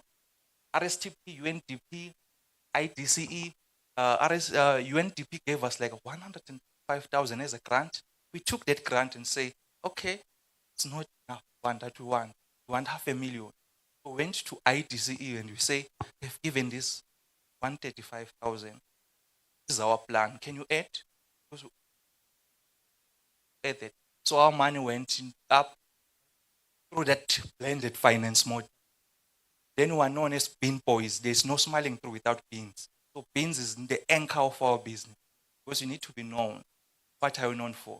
So we are the bean boys from seed, grain, and then recently we've innovated a product that makes the top 15 the whole way through FAO, a bean jam. And you'll buy it from Amazon. So, and then from blending our business model, then we went into baby vegetables. You know, youth need to make money every day. Baby vegetables allows us to make money every day. That's our cash cow. And then our key buyers, Well Food Program of the United Nations, Freshmark, which is a division of ShopRite, we export to them. Durban, because we do have export permit. Then we are audited. Eswatini Revenue Authority, our good friend, because we need to buy. And then recently, last year, we got Global Gap certification, agriculture practice, to allow us to export, because we are preparing to export to the US. And number of opportunities, exposure, we've exposed from your JA at school, we went to the university, to real entrepreneurship second year. We got a number of exposure because exposure helps you. 2015, we went to South Africa through funding from microfinance unit. We saw young farmers. They're making it. I want to be like that young farmer. Yes, the economic condition is different, but they are doing it in South Africa. I wish we can know how to do it. You know, in South Africa, when you are a graduate from a University of Agriculture with your degree, you go to the government and say, I'm qualified in agriculture, they give you a farm. That's a complete collateral. Because those people, they are trained, you are crying off youth unemployment rate. High. If you have studied animal science, you can run an animal farm. If you have studied agronomy, you can run crop production, you can have enough food. So access to land has been one of our challenges. But together with the government, we can sort it. Went to Kenya, we've traveled Africa, we've traveled the world. I cannot mention everything. 2016, we won Kickstart. We built our seed processing plant with that money. It was 279,000. 2018, we went for the prestigious Mandela Washington Fellowship in the US. That program, all those who studied in that program, they are leaders of change wherever they are. The government of Eswatini need to utilize such graduates. They can be good ministers. They are trained in leadership. So we have a good pool there. And then in 2018, we went to Queen's Young Leaders to receive an award in front of the late Queen Elizabeth II. We're talking about agriculture. So he invited us to be at Buckingham Palace to meet the king and tell him, how are we feeding the Commonwealth? We got that award. Then USA in 2021, 2022, we've been the youngest top exporters, young, because people who export are big businesses, but we are exporting. So USA, SIPA, Business Eswatini, they are doing that one. And then currently we are modeling and championing include as now youth champions. So in that program, what we are doing in every region in Eswatini, we are organizing young farmers. Young farmers, and we are creating more people like smiling through because the space is low. So as now agreed to do that, Finclude funded that, and then we're organizing young farmers. And then USAID is our very good friend. He found that in 2019, export readiness. How can we export? Because the kingdom of Eswatini is too young. Then lastly, as we move to the next slide, being part of COMESA Youth Advisory Panel, advising our ministers, especially of youth, how do we run COMESA. Next slide, please, as I conclude. Challenges, young people have a lot of challenges. Number one, access to land. It's so hard for young people to access land. A lot of land is under boba beboshifu. Give the young people land. Ekhaya emasim ababe. Nagathi youth fund udzinga indzawo yekuthi proof of land. Young people are struggling. They don't have land. Can you give land to young people, my young people? I will mentor them. And then we've been in experience. We struggle to get contract. We say, where is your experience? I don't have my experience. Know how we got the first contract to export to Durban. We exported without a contract to prove them we can do it. So inexperience can limit you. Then they came and then they gave us an export contract, access to finance. Collateral. Where is your collateral? When we graduated from the asked us collateral, we didn't have. The only collateral I had was my degree, which I laminated and put it in a shelf, which I don't know even now. So that's the only collateral I have. So how can I access finance? So youth needs to be well financed. Youth fund needs to increase the budget. Cash flow challenges, we had that one. Our money was not enough. Staff retention, market, a lot we can talk about that, but we've grown in the midst of all these challenges, because in business, we solve challenges each and every day. The next slide towards my conclusion. Challenges. What we have learned to share to young people. Number one, have a clear vision. What's my vision? I'm a farmer. Why? Because I want to feed the kingdom of Eswatini. Be clear, have a clear vision. Even if they can advertise jobs left, center, and right, I'm a farmer. Unless they advertise farmers' opportunity. Number two, focus. What are you known for in the market? Focus. Don't have plan B. Because if you are trying to shoot every bird in the sky, you will not get anyone. Don't have plan B. Kill your plan B. Only have one plan. The only plan we have, it is to make Smiling Through to succeed. Building a vision around the team. One is a number, too small for great. I wouldn't be here and presenting if I don't have a team continuing operations in the farm. Build a team so that the legacy will outlive you. Try to be organized. In the farm, our farmers, we have an office. All our records ever since we started, they were audited. So access to finance will be easy. You need to organize. Keep your records. Create some cash cows.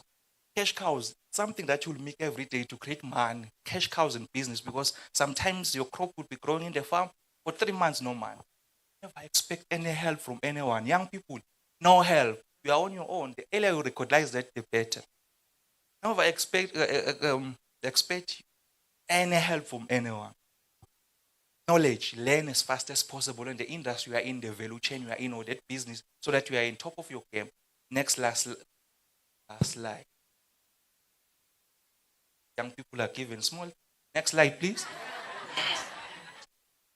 So, in conclusion, at Smiling Through, we're creating an inclusive future, because now we've grown the brand, we have too many markets now. An inclusive future is we're having a number of young people who are giving out grow, because we produce seed. Here is a seed produced, we buy back. So we're in a process to acquire 54 hectares. It's a 10 million deal. We're working with Eswatini Bank. Acquire our own farm to add from the 29 hectares we are renting. Number two, being an anchor farm, we're building a green farm. The 54 hectares, we want to build it as a green farm. No electricity driven, solar driven, so that we use it as a youth center of excellence. Because there are a number of young people come to, how can we need to train them. We need to mentor and model them. And then at least on our Kangli model, we'll add at least 50 young people on our Europa's outgrow model to champion sugar beans. We know why beans. Tell you why beans when we work with those young people. Because we understand the next set of billionaires in Africa, like I've said, are farmers who want to reduce imports because there is a lot of money. Beans, last year, 1 billion in Malangen was spent importing beans. So our target is percent as young people pushing ourselves. So export or import is like we're importing poverty into. But when we export, we're creating jobs. The more we export, we add our number of employees. That's the inclusive role we want in that deal that we're working with. So, very last.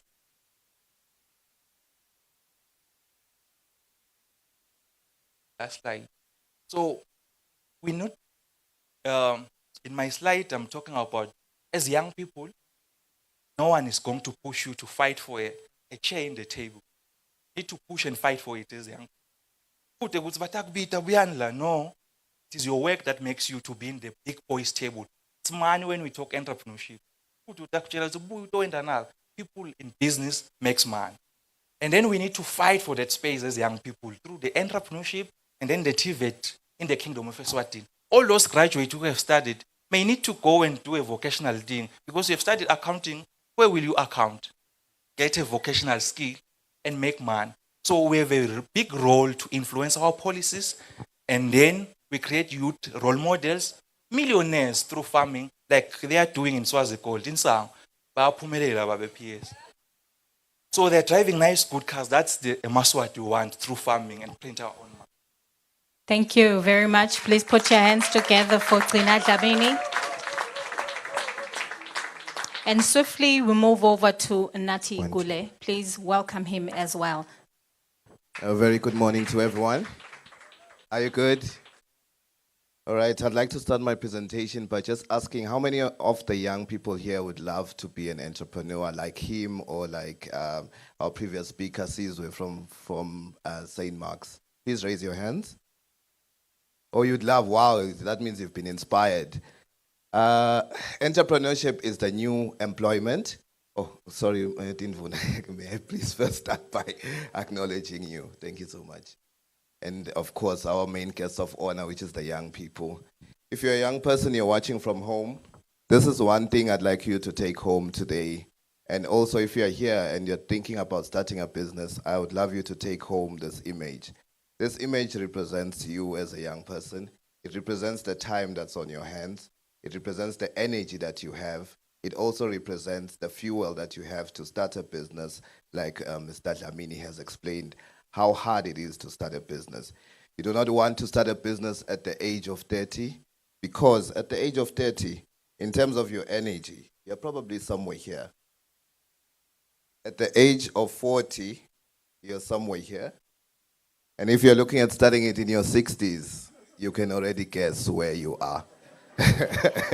So ladies and gentlemen, whenever you look at your cell phone, it's usually like this on the cell phone. Always remember the speaker at the career fair who said, keep your energy at the highest level. Use your energy. You'll never have an opportunity like this ever in your lifetime to start a business, to follow your dreams, to follow your passion. Remember the battery. Thank you. We've had a lot of speakers that have spoken about entrepreneurship. They've spoken about how they've been in entrepreneurship so far. But none so far has spoken about how to actually start up in entrepreneurship. So I'm not here to tell you about my turnover. I'm also not here to tell you about my own business. But I'm here to just help you start that dream. A lot of you picked up your hands and said you'd love to be an entrepreneur. But the question is how? What is the starting point? What is point one? So I've got just 6 points here before I go quickly into my slides to just give you a feel of how you can start your business. The first point is you need to ideate. As you're sitting there, start thinking about that business you'd love to go into, whether it's agriculture, whether it's building a website, whether it's being a social media manager. Ideate. Before I started my business, every day I'd have an exercise book. I'd write the dream name of my business. That name I used to write is the same name I've been using for the past 12 years of my business. It all starts with the idea stage. Ideate. And then the second step is have a business plan. You've got your Junior Achievement Eswatini, you've got so many organizations, Eswatini National Youth Council, they help you have a business plan because you cannot grow a business or start a business without knowing the steps that you need to follow. A business plan will give you that guidance from point A up to the last point where Mr. Dlamini is, where he's already got a big team. It's all in the business plan. That's only step 2.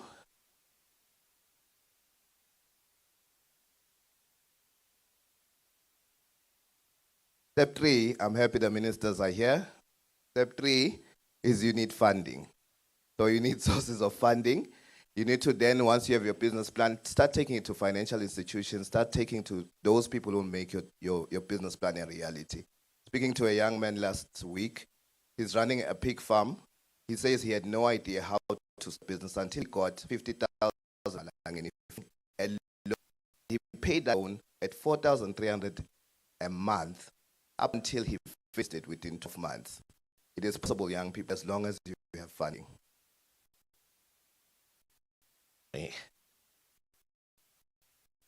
Number quick one, just start. You just need to start. After you've done everything, the business plan, got the funds, do not hesitate. While the battery is still full, start.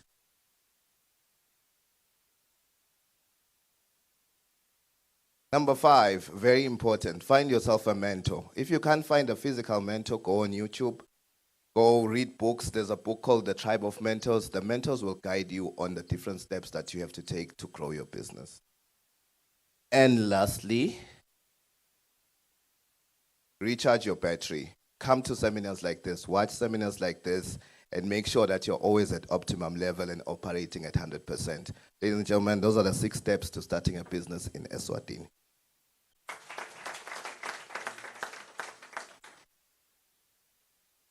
Yeah, right. Right, quickly, I'm going to go into my slides. I've been asked by the Career Expo to speak on this topic. It's called Youth Entrepreneurship, Startup, and Sustainability. How do you start a business and how do you sustain it? A lot of young people go into business, but they cannot sustain them. We can go to the next slide. So I've just got a few slides, about 3 or 4 slides. The first slide will talk about how to start in Eswatini, basically looking into youth entrepreneurship in Eswatini, an overview. I do know there's also a presentation after mine that goes in depth on that one. Up, how do you go up? Innovative opportunities in 2023 to embrace youth entrepreneurship. Once you're in, how do you sustain yourself? How does entrepreneurship promote inclusive growth? Speaking to the theme of the day. And the last slide is ability. The key resources and partners you need to embrace youth business. Start up, sustainability. That is my presentation. The overview of youth entrepreneurship in Eswatini, very briefly, shows that a lot of young people are interested in services. I was speaking to one now, he says he's got a sound company, he's actually there. He wants to supply sound company to entertainment events. Young people like things that involve art, that involve innovation. That is why the bulk of my graphic here, 58% of young people prefer to go into services, the arts, DJing. They want to be the next Uncle Waffles, but it is an industry. Arts is the most popular form of self-employment. Physical retail is lagging behind, but many young people are also into online clothes sales. Next. No, I think that's okay, yeah. And then there was this quote in Eswatini Observer last week. I hope you read the newspapers. Do you read the newspapers? You do sometimes. There was this powerful quote from the World Bank. It said, Eswatini could benefit from a digital revolution with the potential to drive sustained and inclusive economic growth and provide much needed jobs to the country's young workforce, which means the future of Eswatini in 2023 and beyond is all in digital services. Seva ngabo chat GPT, seva ngabo artificial intelligence. The only people who are going to drive that is not us, because we have the battery issue. We are not going to drive that revolution. It's going to be driven by young people. So they need to be supported with the funding, they need to be supported with the mentorship to drive these new businesses that World Bank is talking about. And young people, when they do their business plans, they need to channel them towards digital solutions. Agriculture is not a popular form of youth employment, but it is, as Rina has shown. You can be dirty, but you're not broke. He doesn't look broke. Vocational, definitely, he also shared. He said TVT is the biggest thing happening now. It has the most cash flow, and again, it's the least popular. Young people, these are the top 2 that you really need to be gunning up, top 3 with digital. And then freelancing, which I do, marketing, public relations, also is a huge income generator for startup. You can go to the next one. How do you sustain yourself, and also how do you go into inclusive growth? Youth can sustain their businesses by embracing mentorships. They should be disciplined in 4 key areas: budgeting, marketing and branding of their organizations, you need to brand yourself. I'm branded myself. You can see me anywhere. They need to be disciplined and they need to focus. And while society has a huge role to assist in inclusive growth by promoting an ecosystem that nurtures entrepreneurs, it was very encouraging to hear the education minister really hammering in on the support that government wants to give young people. Again. And then lastly, access to finance is key to youth businesses, startup and growth, because all the young people I've mentored under Junior Achievement Eswatini, Commonwealth and other programs, they're all on 100%. They just need funding. My last slide, people always ask, yes, I hear about all these opportunities, but where are they being advertised? Every 2-3 weeks, if you go to the Junior Achievement Eswatini page, you'll find them talking about opportunities of startup fundings. They'll always be talking about that. So it all depends on which pages you're following on social media. If you're only following Babes Wotumo, I like it by the way, but yeah, you will not access such amazing opportunities. Eswatini National Youth Council the other day had a whole trip to South Africa for a month, fully paid. Young people were not really aware of that. Those are the pages you need to start liking from this process while your battery, of course, is still on the green line. And Minister of Sports, Youth and Culture, Youth Enterprise Revolving Fund, it is now open all year, which is great news for young people because now you can put in your application at any time and really fund that energy. Municipalities and their youth programs, they're always funding startup capital. So do follow each of the municipalities on their Facebook pages. Financial institutions with their youth-centric products, we do know institutions like FinCorp are always advertising youth products. And last but not least, just stick onto the internet, type the right words, and of course, social media. Ladies and gentlemen, that is my presentation before the MC takes me off stage. Thank you very much for being so attentive, Sebo. Thank you. Thank you very much, Baba Kule. I'm trying not to cut the young people. Trina told us, Goguti, we've given young people too little a time. I'm glad, Nati, you are going with that battery thing. It's traumatizing me because I'm sitting on red. Yo, when did I get there? Oh my God. I thought I was still on, yeah, but not even the ember. No, but thank you, Nati. That depiction just sort of shows you. But Trina, thank you so much. We have people like both Trina who are making agriculture and being an agripreneur look fashionable and interesting because it is.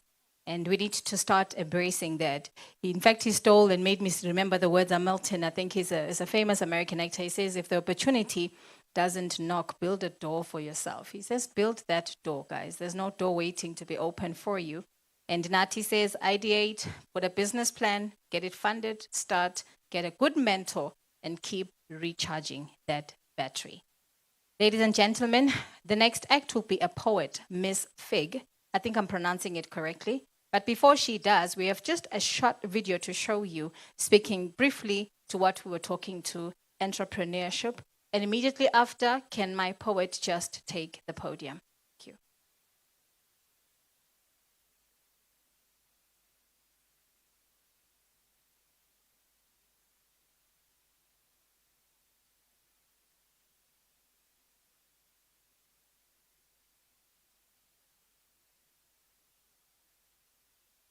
Ndawuthatha kubonga enhlanganweni yabantu abasha naSwazi TV. Mina i-background yami ngikhulele lamoyeni ngifunda eSt Joseph. Lapho make bekasebenza kaMills kaKharafa. Ngafunda eSt Joseph ngafika ka-grade 6 lapho mangisakhula bekude i-free education bebasabhadala lapho make aphelela umsebenzi khona kwase kuyangifostelela ukuthi ngingahlala ekhaya ngingabe ngisafunda ibhizinisi lami ngiqale 2020 lapho bekune COVID khona. I-capital yebo bengifisile ukutifuyela tingulube but kwafika i-capital yekuthi ngitithenge ngisilayisise lepo ngayipha ngi-youth council wangipha 5,000 ngase ngiyakhona ukuqala ibhizinisi yami. Libhizinisi lami ngithenga ingulube ngithenga nga 2,000 emalangeni. Hambe ngiyosilayisa kusilayisa kwakhona kungu-150 bese ngiyadiliva emangweni nasedolobheni. Ngidilivela abantu i-5 kg ye-pork tonke tinyanga. Izuzo iyabonakala ngoba ngisuka ku-2020 sengi-2023 ibhizinisi ke yehlukile kuhle kuyiwa phasi kuphinde kwenyuke kubuyele kuyiwe phasi keja ufuna uyibambe ngaleso sikhathi. Okay, emaplani ami ngebhizinisi yami ngiplanile long term ngiplane kuvula ipotshala. Short term kwanyalo ngiplane kutigigitela tingulube ngoba kuyenteka kungimise angithi nakuphela inyanga imali nginayo ngingayitholi hlobo emakhastoma ngilahlekele. Nginahamba bengike umuntu afike athathe athi utanginika ekupheleni kwenyanga bahambe bangabuyi. Lokunye lenye nginahamba uthi uyashayela wengulube athi faka ihafu uyifaka cishe elicini. Funa ngiyitole tinginamba lebengidibane nayo. Emapholisi lengingadinga ukuthi afakwe futhi angathi makafakiwe aphindze alandzelelwe ngikuthi bantu labasha abanikwe phela emathenda. Fine sesifundzile sakwati kuwayalisha. Uhulumende uhlala wayalisha uhlala lungisa ti-tractor takhe akasinike.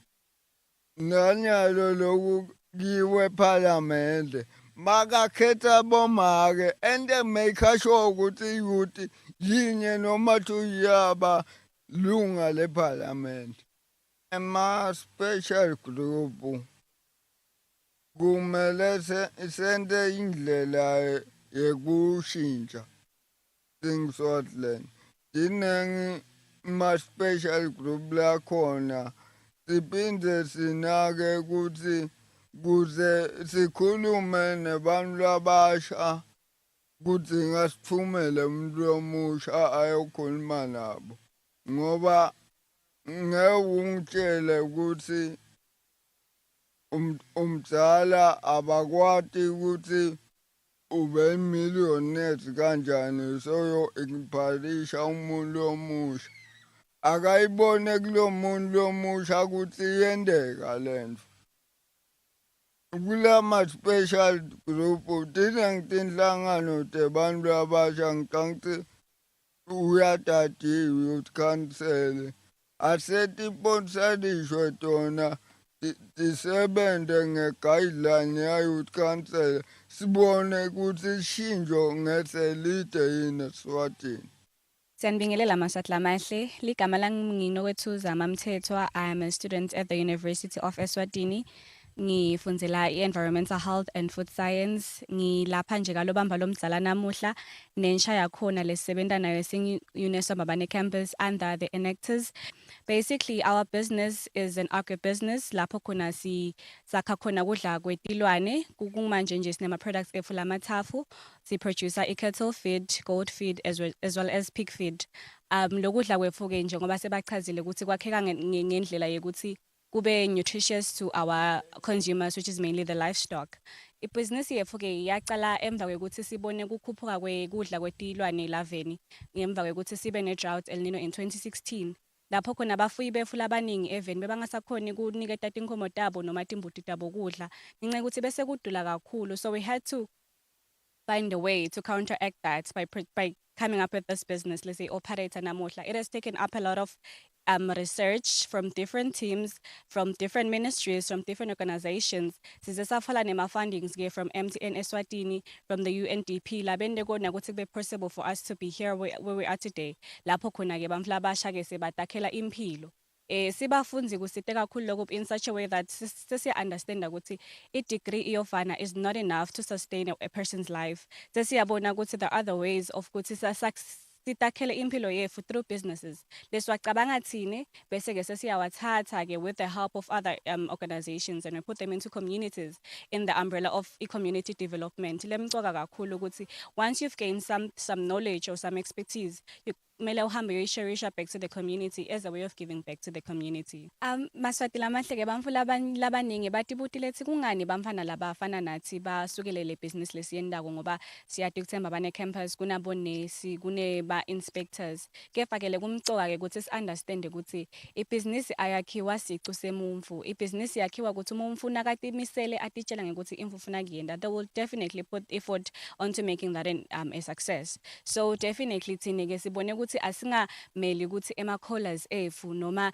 ema-lab coats leswagcoka kona siye esikolweni asilimite into bringing out our best capabilities, and kumanje nje sesivele siyayibona nje success, siyayibona etinkomeni, siyayibona etimbutini, sigcile impressed with our work. Lokusho ukuthi leli sikwenda is very impactful.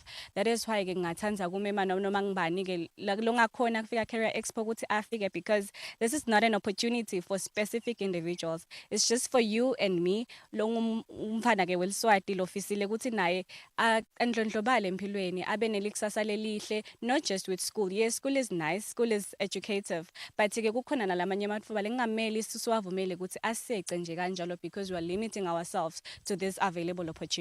Thank you. Sanibonani, Thokozile Mashinini. Ngihlala khona la eMangayane eMhlatane. This is where I was born. Ngifunze primary yami khona la eMhlatane primary. Ngase ngiyofunza secondary yami eMangane High School, and then high school yami ngabe sengiyende St Michael's High.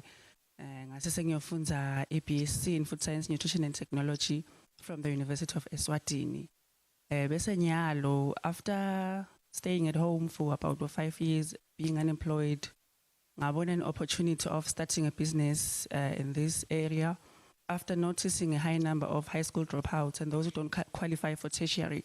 So ngase sengitshela my business partner about this idea. And then we went to the community leaders of this area. Ngakhuluma ngalenzaba of starting a carpentry or angithi a skill center, and they were happy about that idea, and that led us to them granting us a land here last khona nyalo the skill center thinela Expo skill center nyalo center carpentry. Sifisa ukuthi masinyane sicale i-welding, bese sekukhona lamanye ama-courses nanawo lesifisa ukuthi achubeka afune vele kufaka ekhathi bo sewing, bo cooking, bo baking nabo craft work. Nanako lokuma skills bamvula abasha labawathi, because vele angeke uze noma ngabe kuthiwa awusebenzi uhlede ekhaya, if une skill kuba khona something lokhona kokwenza. Okay, imali yecala le business yachamuka nje from emakhiki lami nela business partner wami, and then sasese well bekuyi butchery la sikhona nje, there was a butchery, and then this side webathi bebakha i clinic, and then we completed the structure lesi. As completed structure, sort of sebenzisa imali from our own pockets. So right now, sisazama ama-funding opportunities ekukhulisa sona lesikolo. Mina liphupho lami ngale bhizinisi ngifise ukuthi ikhule and enroll ama-students lamaningi from this community as well as other communities. And then ngifise futhi ukuthi in the long run le skill center singabi lamangane kuphela sibe in other communities nakhona, so that most Swazis batotfola ama-employment opportunities like noma bafunza ngisho kanjalo bafunze ma-skills latfolakala ku-Eswatini Skills Center. My advice to ama-entrepreneurs, to young entrepreneurs, ukuthi abacale emabhizinisi abo batiqalele bona employ, because la kaNgwane nje there's a very high unemployment rate. As nanami nje I have started this business because bengisoloko ngasebenzi for years, but now ngiyabona ukuthi I'm employing ama youth members lakhona in the community. Now the community nana on its own, it's developing. So it's best ukuthi you try and do something. If you have a vision for something, it won't fail. The ama challenges lesibe nawo angisho kanjalo noma lesinawo as a skills center. Vele kushodela leti imali kakhulu. Because nyalo nje ngabe sesinayo i-welding bekufanele si-introduce this year. So kushodelwa imali is one of the biggest challenges lesinawo. Lokunye ke because nakhona we have to employ more people but okhona kufundisa more courses. So si limited ukuthi sivele sicashe labancane so that stokhona kubabhadala. Ma challenges la face ama students ukuthi bashodelwa imali. Ngoba we have tried to keep the fees as low as possible, but due to poverty labanye bakhona vele kubhadala yona le mali lencane lesithi sibabhadalisa yona. So labanye vele bagcina seba drop outile, of which it's a sad thing to us. So nalokushodela ngilama funding opportunities for the students, especially ukuthi kube khona maybe someone lo babhadalelako but okhona kufunzana nawo babe soma business on their own, baphinze baba employable.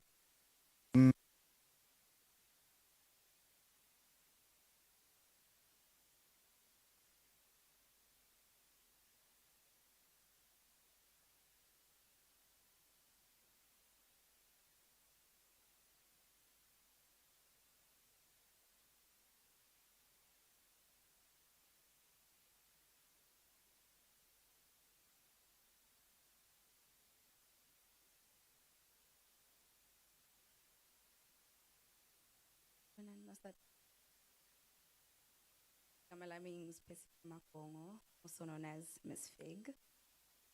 And I am a poet, above all, but I'm also a student at the University of Eswatini studying law. Namusha, I only have one message as an artist to the waymakers of our beautiful nation. Please give us opportunities. The one thing that I have observed Gutiama artists in this country struggle with is, especially when it comes to pursuing art, is the fact that they feel like it doesn't have any economic gain. They won't have a way if they just focus on the art. Like I said, Jimmy, I'm a poet above all, but I have to study as well because I have to have that backup plan. So if we have these opportunities and these platforms to express ourselves in the best way that we know how, and Saituguti will be supported and will have the support from government and all these different important structures that really pave the way for us to be as great, to really achieve our full potential and be as great as we can. So that is my message, and I hope it relays in the two poems that I will be sharing today.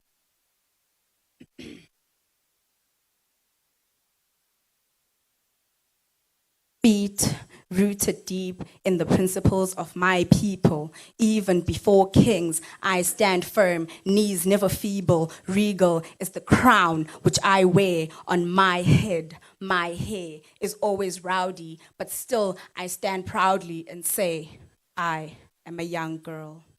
Sure, I like pearls and wear my hair in curls, but dear sir, don't be fooled when I twirl, because I hold rich conversations with prudent dragons that are ancient only in time and not in their minds.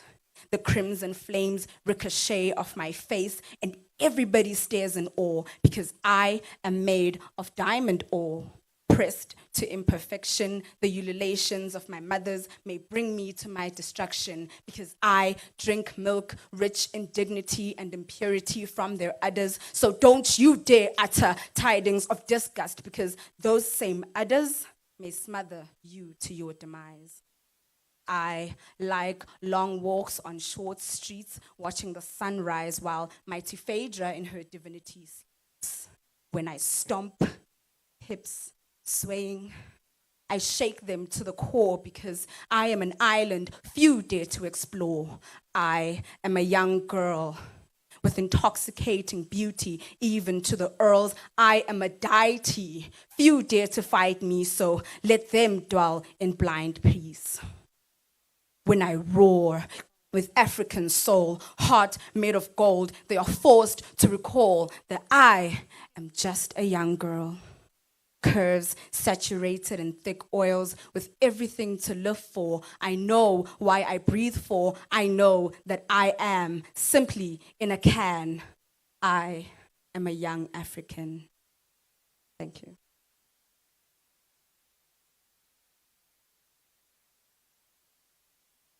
The next one is a message to both young artists and parents, and also the waymakers, essentially. If I had to go back and mend the broken heart of a budding young poet, I would tell her to follow the art. Where the lines and bars mar the lies and the truth is only revealed in strokes of two, I would tell her to write. Write limericks, sonnets, and cinquains that you can sink into in ways only your soul can guide you through. Draw. Draw pictures of the world you see and the world within. Draw inspiration from your mother's boiling tea and allow the canvas to blur reality. Paint. Paint stories of people and entities from galaxies seen in the scenes of the mind's eye, the peripheral view, marking hues in technicolor, blues, greens, and yellows, singing songs with cellos, syncing rap with techno, elbows meet the sky, say hello. Let the melody bring you into a life so mellow. Come to know inner peace and receive all the blessings of knowing art and what it means. For you are blessed. Blessed are the children who lead with kindred spirits through the turbulence of missed experience. Blessed are the children who lead with their eyes closed and their chests exposed, hearts beating to the tune of the collective soul. The rhythm and blues of this communal singing bowls, the groans of shoes and feet pitter-pattering on dance floors, mothers on all fours, begging all the saviors for their child to let the art go. In the name of the Lord, amen. Nkosi ngiyaxolisa kuqala ngesiphetho ngita nesicelo sinye vo umntwana akafuni isikolwa tandla tifuna kudweba emehlo abona kupenda liusasa liyaphela dweba Nkosi inhlandi yakho nako ihamba neligagasi. Blessed are the mothers whose knees know no rest, whose hands are glued to their chest, praying for kids, playing with pens, brushes, and whatever rubbish is left. I say, do not fret. Let art be the sun to ignite the fire brewing in their hearts. Let them stand in the light and take you by surprise. Futures illuminated so bright because, trust me, the kids are all right. Thank you.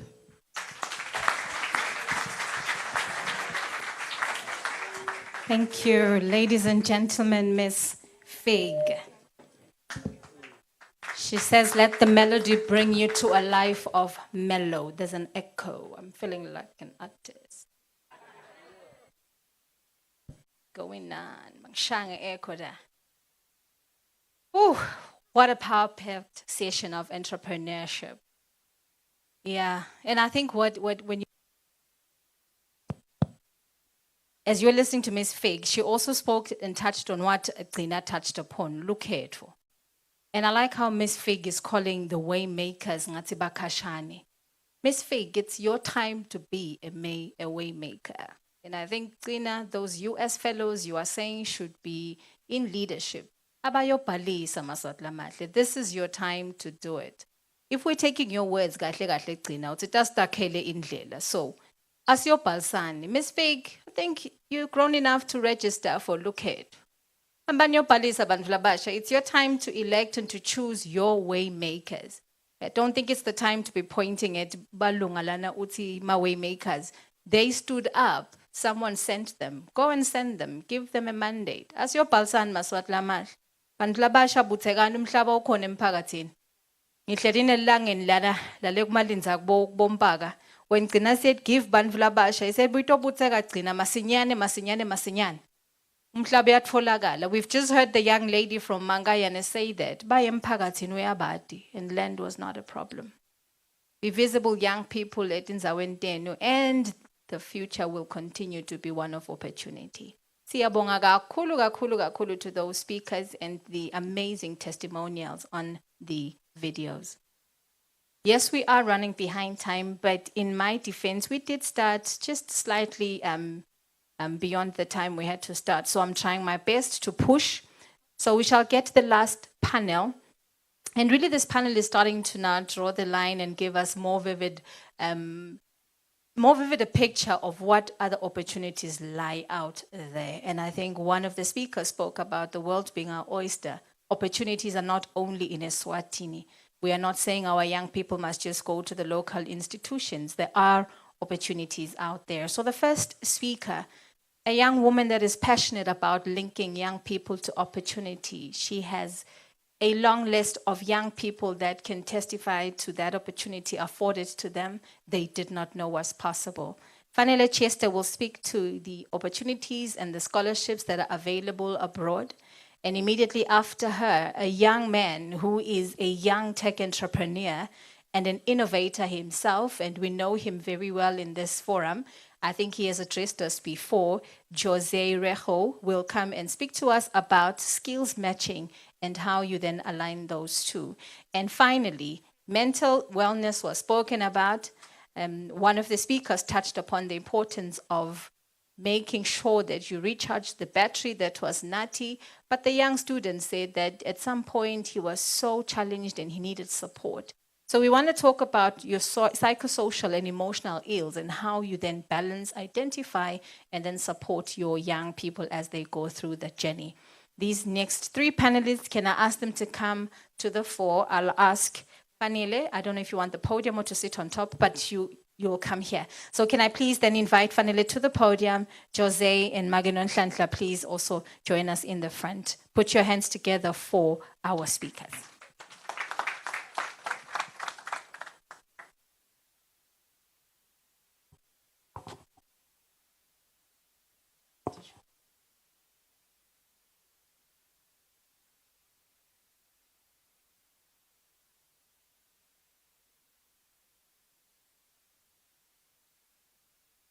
Thank you to the program director. All protocol observed. Good morning, everyone.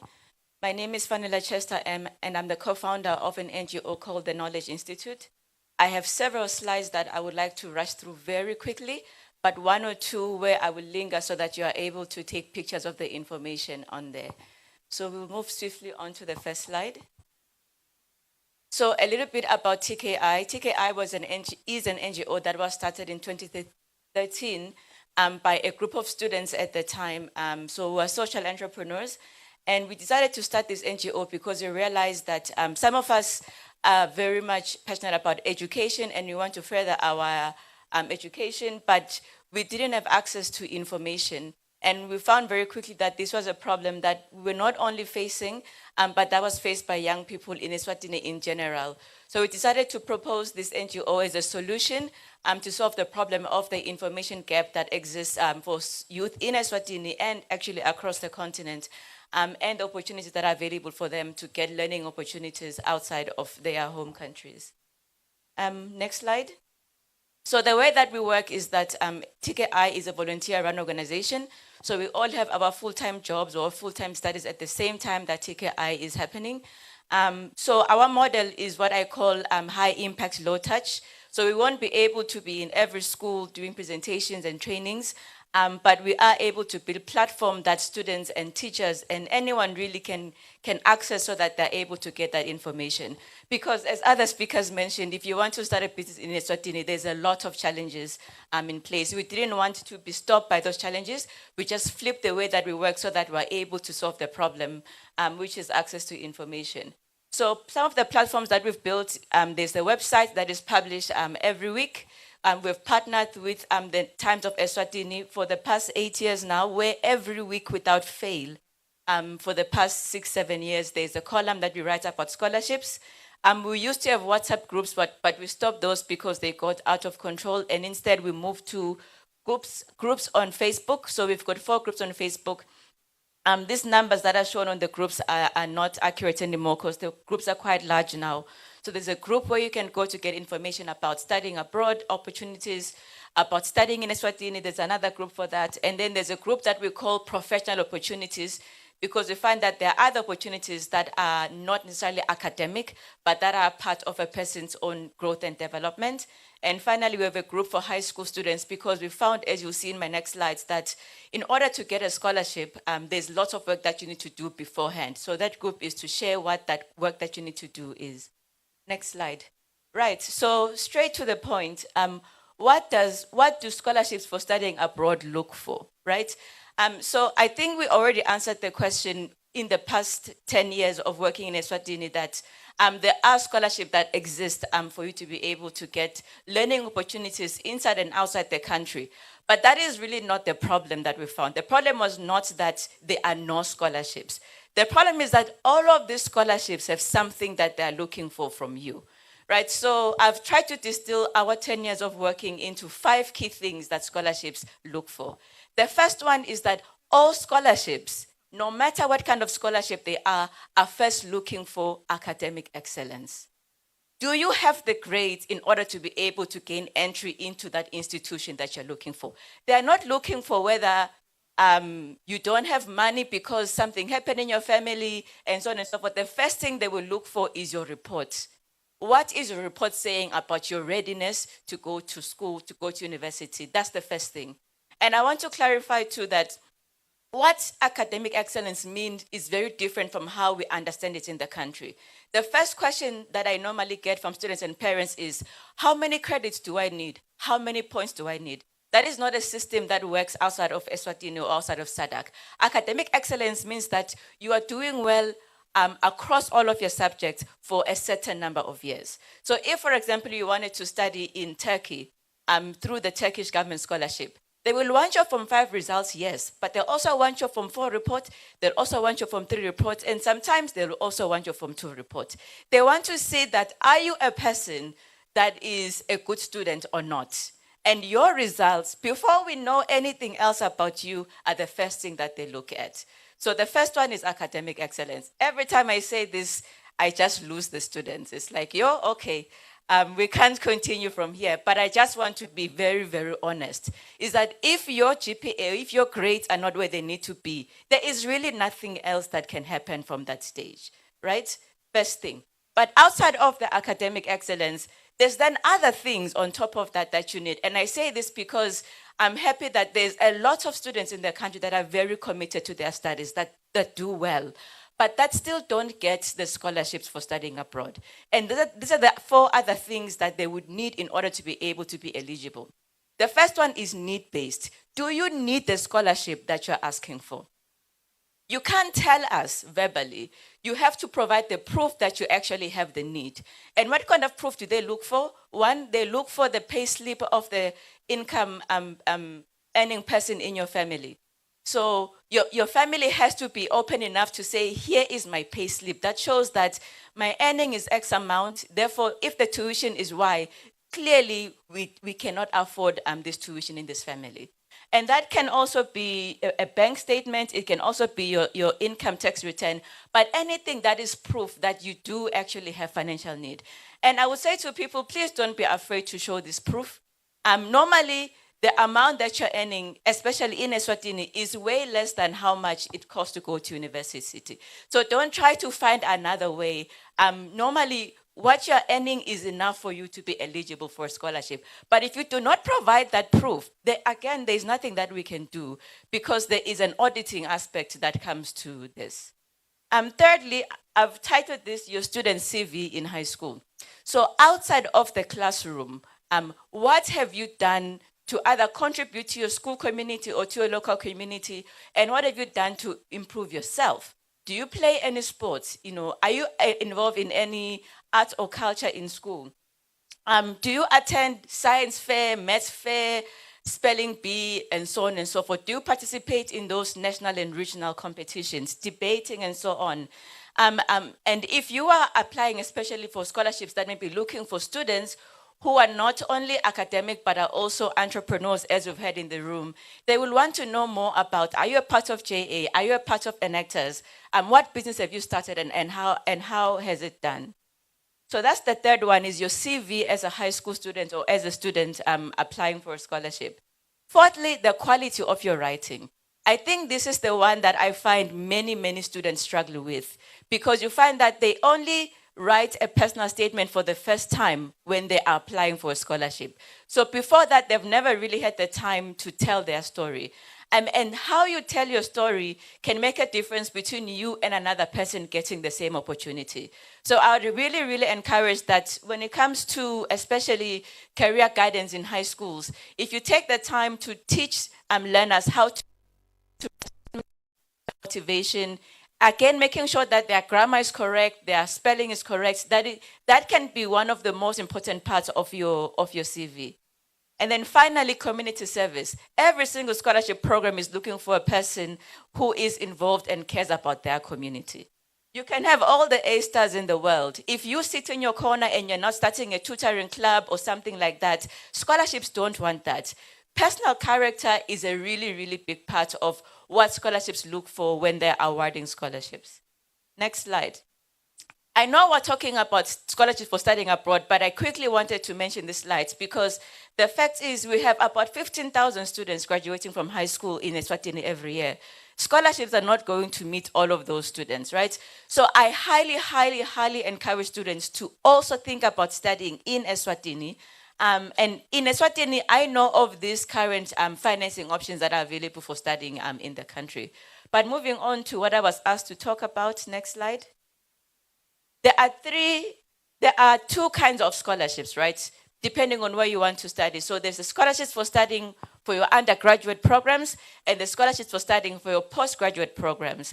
And I put this here because there are a lot more postgraduate funding opportunities than there are undergraduate funding opportunities. So again, studying in Eswatini can be one of the ways that opens up for you to study abroad, because you can get your degree from Eswatini and use it to get your master's or a PhD outside of Eswatini. And that is actually how most people in the country are able to study abroad, by going for a master's or a PhD program outside the country, right? But if we focus on undergraduate opportunities, again, they are further broken down into three. They are what I would group as your Form 6 opportunities. So after you finish with your Form 5, your HGCSE, there are other qualifications that you can get that improve your chances of studying abroad, because they are a higher qualification. So there's the International Baccalaureate and there's Cambridge A-levels. Secondly, undergraduate, there's diploma scholarships. It's actually only one. And then lastly, there's the bachelor's degree scholarships. Next slide. Next slide. Great. So I wanted to just list all of the scholarships that are available under undergraduate, so that we talk about something that we can actually see. Again, I say this because most of the time when I'm going to present in high schools or career fairs around the country, and I ask students, you want to study abroad, where do you want to go? And I always get UK and Canada, right? there are so many other places in the world where you can study that are probably easier for you to get into as a high school student from Eswatini outside of the UK and Canada. It's just that most students, I don't actually know what they picture when they think of studying abroad, but they are not aware that when you think about studying in Eswatini, we are also including Africa. We're also including Europe, Asia, and North America, and so on and so forth. And there are other opportunities outside of UK and Canada for studying abroad. So I wanted to list them. So in Africa, we've got the very big MasterCard Foundation Scholarship, which every school, every student in every school must know about this. It is the largest funding for African students to study abroad in the world, right? The MasterCard Foundation Scholarship Program, and it partners with various universities. It's not just only one university, but specifically in Ghana, in Kenya, and now they've also included Rwanda in that list, right? So if you want to study abroad and then I tell you, oh, apply to Ghana, and you're like, no, but no, this is where most of the funding is for studying in Africa. It's studying under the MasterCard Foundation Scholarship in Ghana, in Kenya, and in Rwanda. Secondly, for South Africa, as a Swazi citizen, there is only one scholarship that only awards one scholarship per year, right? So for studying in South Africa as a Swazi citizen, there is basically, outside of what maybe the government would offer as a loan, or there's no other opportunities available. So there's that one scholarship under the Island Grey Orbis Foundation. It is a very, very comprehensive scholarship, but it's only one.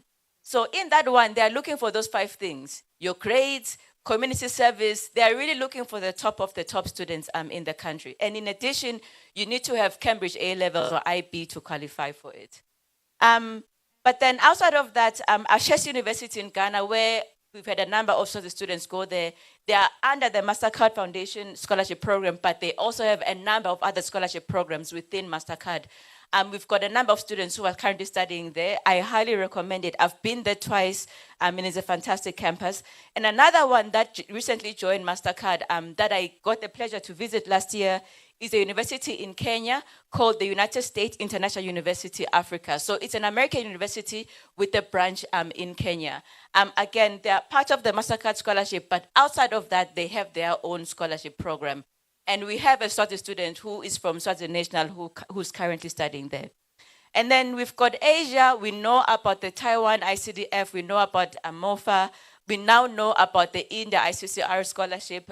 We know about the Turkish Busari scholarship. And sometimes we get other scholarships through the efforts of the Ministry of Labor, Ministry of Foreign Affairs, to study in Morocco, to study in Brunei, and I think there's also Mexico this year for studying medicine.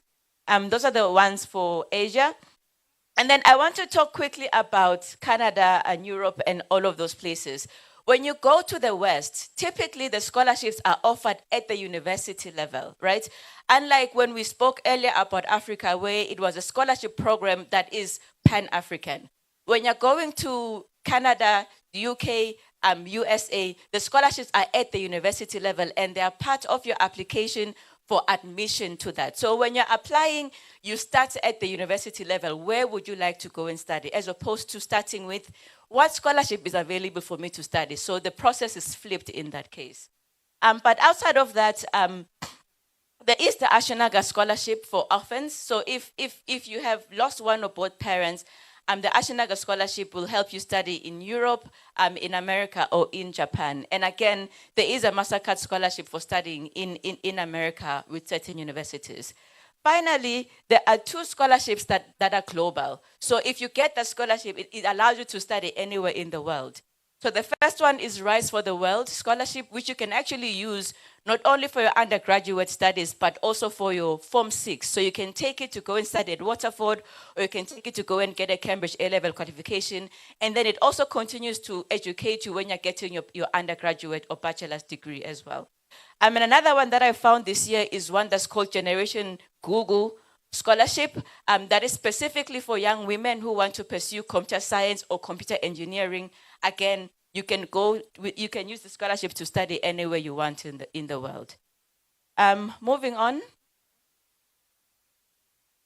Again, I mentioned earlier that one of the ways that people are able to go and study abroad is not so much through an undergraduate degree qualification, because there are not as many scholarships there, but through a postgraduate opportunity. So if you are studying in a local institution like UNESCO, and you get your 2-1 or your first class pass, right?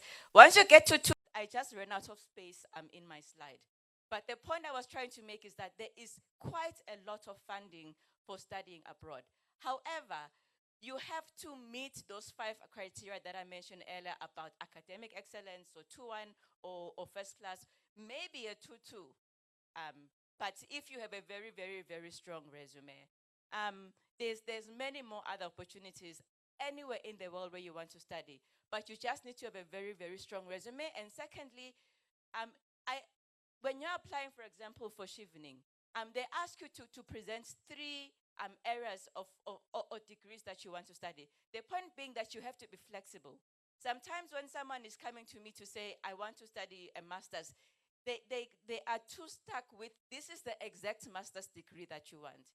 And my response is that if you're asking for money, you have to be flexible, right? And you find sometimes that even though the degree is not exactly the name that you would wish for yourself, the content of the study is quite similar, right? So have a broad sense of what you want to study, and that allows you to basically be eligible for more opportunities for studying your postgraduate degree. I think I'm about to finish. Next slide. I wanted to touch on this quickly, right? So someone mentioned earlier that the digital revolution proposes or poses a number of opportunities for Eswatini specifically. And I totally agree with that when it comes to the aspect of online learning, right?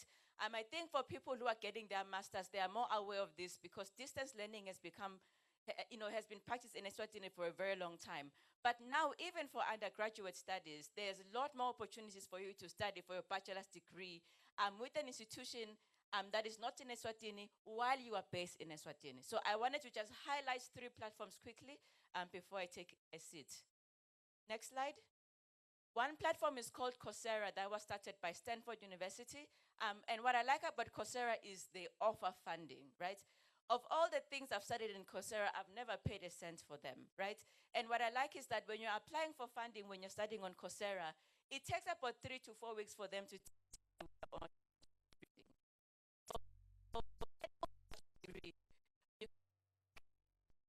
everything in between through this platform called Coursera. And it is an accredited platform that is trusted should you want to continue your studies after that. And it doesn't have to be continuing your studies online. It could be continuing your studies in person. The second platform is called edX. Next slide. That was started by Harvard University and MIT, 2 of the global leading universities. Again, similar to Coursera, you can get a bachelor's degree, you can apply for funding. And then the last slide. This one is specifically for people who want to study software engineering. Any student who's admitted into ALX right now does not have to pay because all of the tuition is paid for by the MasterCard Foundation. And that's the end of my presentation. Ladies and gentlemen, I am by no means chasing away Fanele, but we have literally 1 minute, Fanele, to just say bye-bye to our viewers who are joining us on Eswatini TV Live. We are going to be cutting over to the news, but thank you for joining us, and I hope you did get the dates for the regional empowerment sessions in terms of the Career Expo that we're going to be having. Kicking off on the 17th, we will share where we are going to be, but let us meet there. But thank you for joining us. By no means are we done. If you continue to watch and you want to continue to watch, please tune over to the Eswatini TV YouTube channel, or you can find us in Hilton if you want to come here, because lunch is going to be coming shortly. But thank you for joining us, Emakaya, and we are going to be tuning out at Eswatini TV. Thank you. That, ladies and gentlemen, was...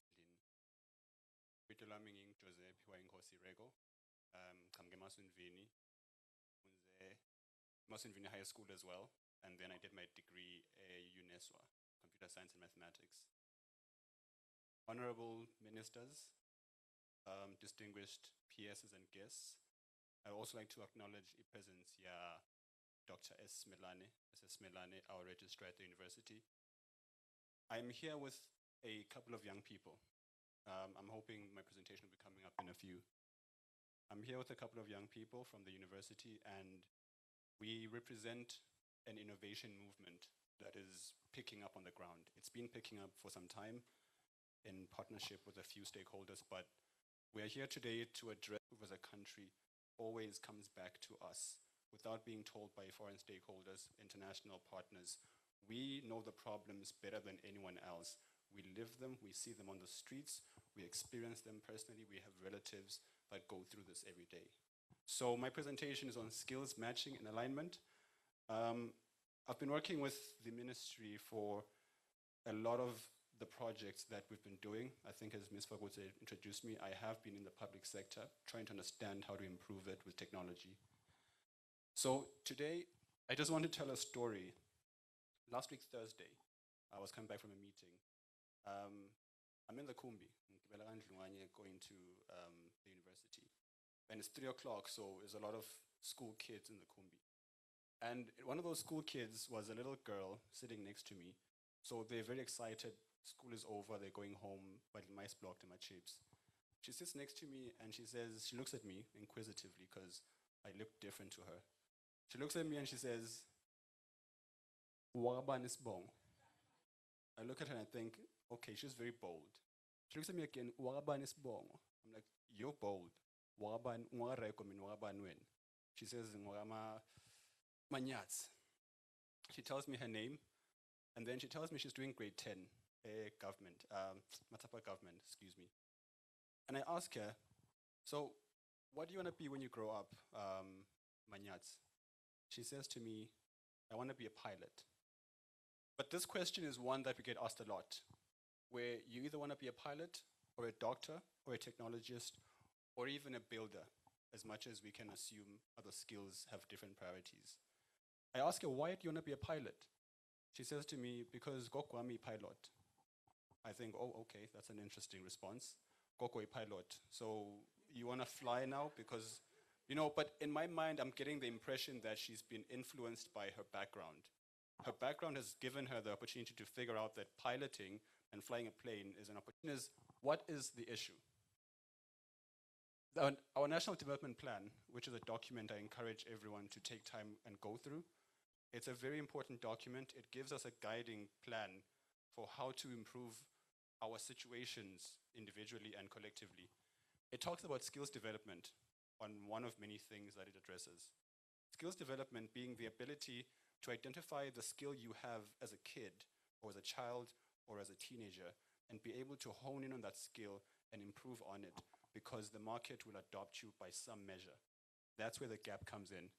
So if you get into it, skills development is a part of goal number 3, which is to enhance social and human capital development, because the first most important thing is we have a very large youth population. I'm talking, we have over 400,000 young people in this country today, plus, give or take. And with that being the case, the majority of them do not get to apply their skills in where they could be applying them. So if you think about if we were to align every young person's skill into the market, the opportunities for a large labor force, which then drives the economy, if you understand economics to a degree, then helps us to make more money as a country and fend for ourselves. I heard a very powerful line about how importing is importing poverty because we can be exporting ourselves. It comes back to this labor force that we have as a country. Can we export labor as well than just importing everything? So this graph is a picture that shows us how serious the youth population base is. It's a pyramid for a reason. We have a very wide population base of young people that, for the most part, don't get the opportunity that they need. But I won't dwell into that much further. I want to talk about how the skills misalignment issue affects young people. So I've mentioned that we have 400,000 plus young people. I'll break it down and make it 4. Let's imagine it's just 4 young people, which we have in front of us here. Of all 4 young people, 2 of them will get employed, which is a statistic that we have, over 58%.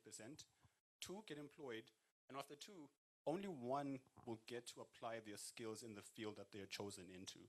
If you're a social person, very randomly or very rarely will you find yourself presenting on Eswatini TV. That's an opportunity as well. Back to the issue, how do we then address the skills misalignment and development matter? If you proceed, we have, and by no measure are we ideating this, We've been working with the Ministry of Labor to understand how the skills assessment and aptitude test works. I heard a gentleman talk about how, in fact, from two of the high schools from St. Mark's, one mentioned that he got an E for his aptitude test, which told him he could be an entrepreneur. Therefore, he's now actually finding ground roots in building a business. The other one found that he's actually a very sociable person, so he can present and talk to people more, both from a very brilliant school over there. Which means, please go back. The SDS test is a self-directed search test that the Ministry of Labor runs annually. I believe is running even right now. That's a paper-based system that goes around every high school and tries to measure each student's aptitude in aligning their skills with the potential job they could get. I'll just spend a second to explain this. Please excuse me. The importance of aligning your skills and your personality to the career that you are in determines if you can wake up in the morning and be excited to go to work. That's the first challenge. If you look at the realistic or the spectrum, it identifies whether you're a realistic individual, please continue, whether you're artistic, whether you're investigative, whether you're social, whether you're enterprising, or conventional. You like to keep things in order. The combination of these then helps you determine what job is most better suiting to your personality and your potential skills. So coming back to why, you may continue? Coming back to how we come into the picture and the story, we've heard about technology being a disruptive force. It's almost a scary thought to think technology is coming over. ChatGPT, OpenAI, all these big tools. But we've decided to help by building a skills assessment SDS test that's online. If you look at the video over there, this is it's pre-recorded, but it's a live system that helps you determine from this test which of the activities do you fit into on whether you're realistic, conventional. So you just answer a few questions. You may slow down just a bit.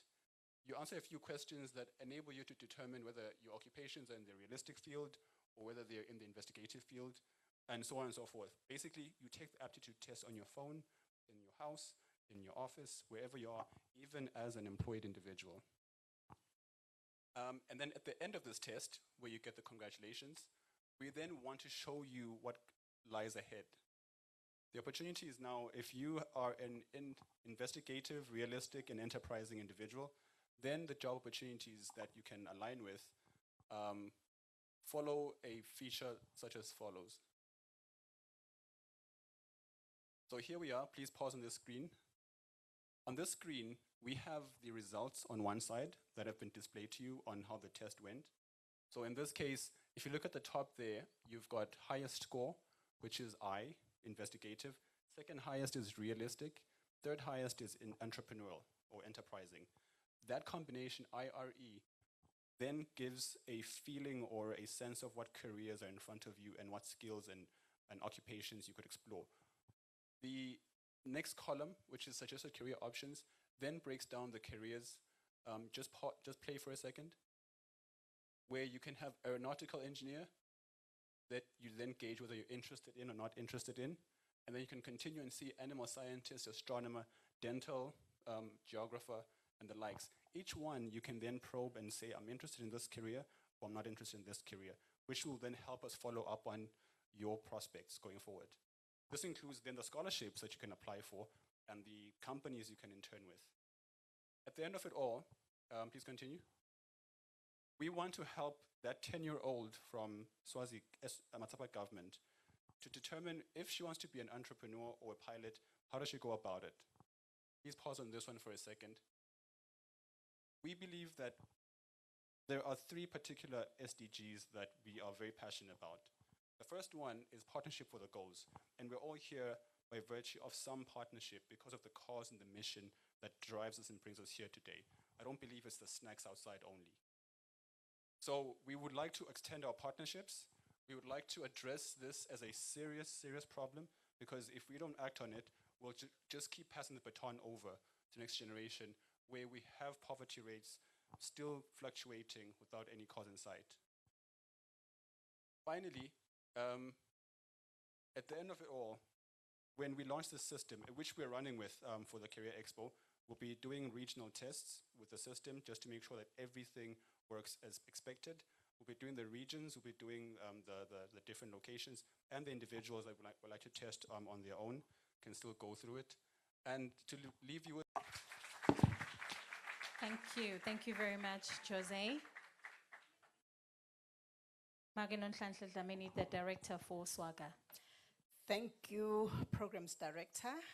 In the interest of time, I would say all protocol challenges that our young people are facing. So I'm actually going to be speaking to those challenges and hoping that with our ministers and senior government official present in here today, we could then try and assist these young people. One other young person said to me, you've told us that, life will be easy when you're educated, you'll get a job, you'll have a flat, you'll buy a car, you'll do all this and that, but that's not possible.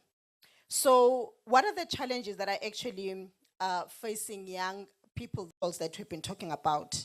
As I was sitting down there and listening to some of the speakers, I started with my own money. There are people who don't have that own money. There are people who don't even have family circles that would actually offer them that little money that will just help them to start. They have the will, they have the nearest mountain, and that was it. And we knew we will get scholarship.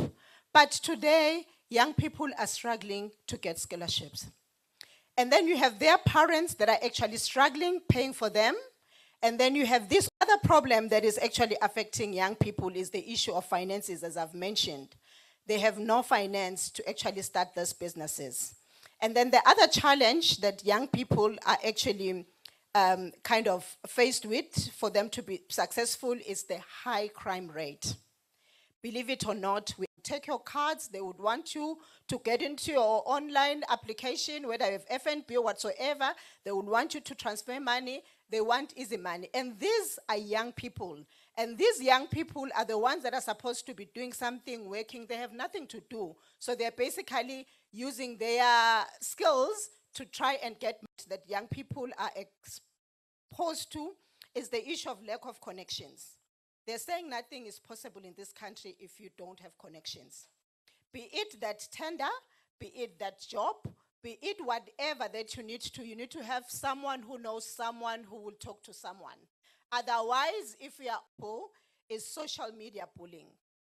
A lot of young people, some have actually even gone to the extent of committing suicide because of social media. And again, we need to probably have some controls on social media or some regulations of some sort. When we count the numbers since the beginning of the year, we're almost above 30 number of young people that have actually committed suicide. And then this is actually telling us that we have a serious problem. And then last but not least, in terms of the social problems that young people have, speak to the issue of sexual violence. So we need to find a time where we create a conducive environment for not just the young people, but everyone who is at work, so that people who are at work actually look forward to going to work because they are happy with what they are going to the means. Thank you.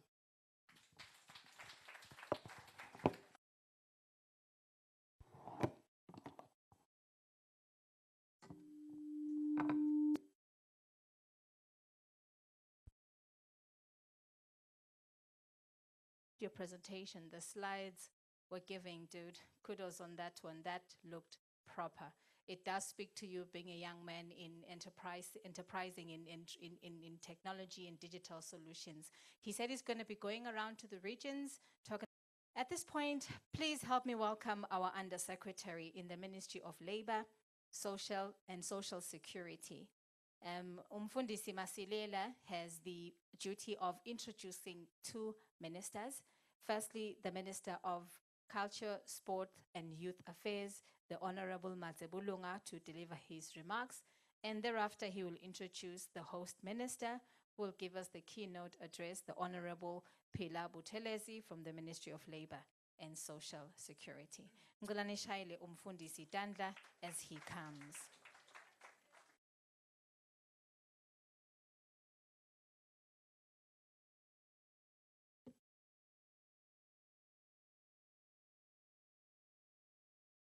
Thank you, Program Director. Ngikholelwa ukuthi umsebenzi wami umalula bobabili futhi bakhethwe bantu. Umhlonishwa Bulunga uqhamuka la kithi eMbabane. Kanzi umhlonishwa Buthelezi yena uqhamuka le eMathanjeni North. Ngicela kuveta lokuthi akusiko ukuthi bangithumile noma ke banginqusile ukuthi ngikwende lokho.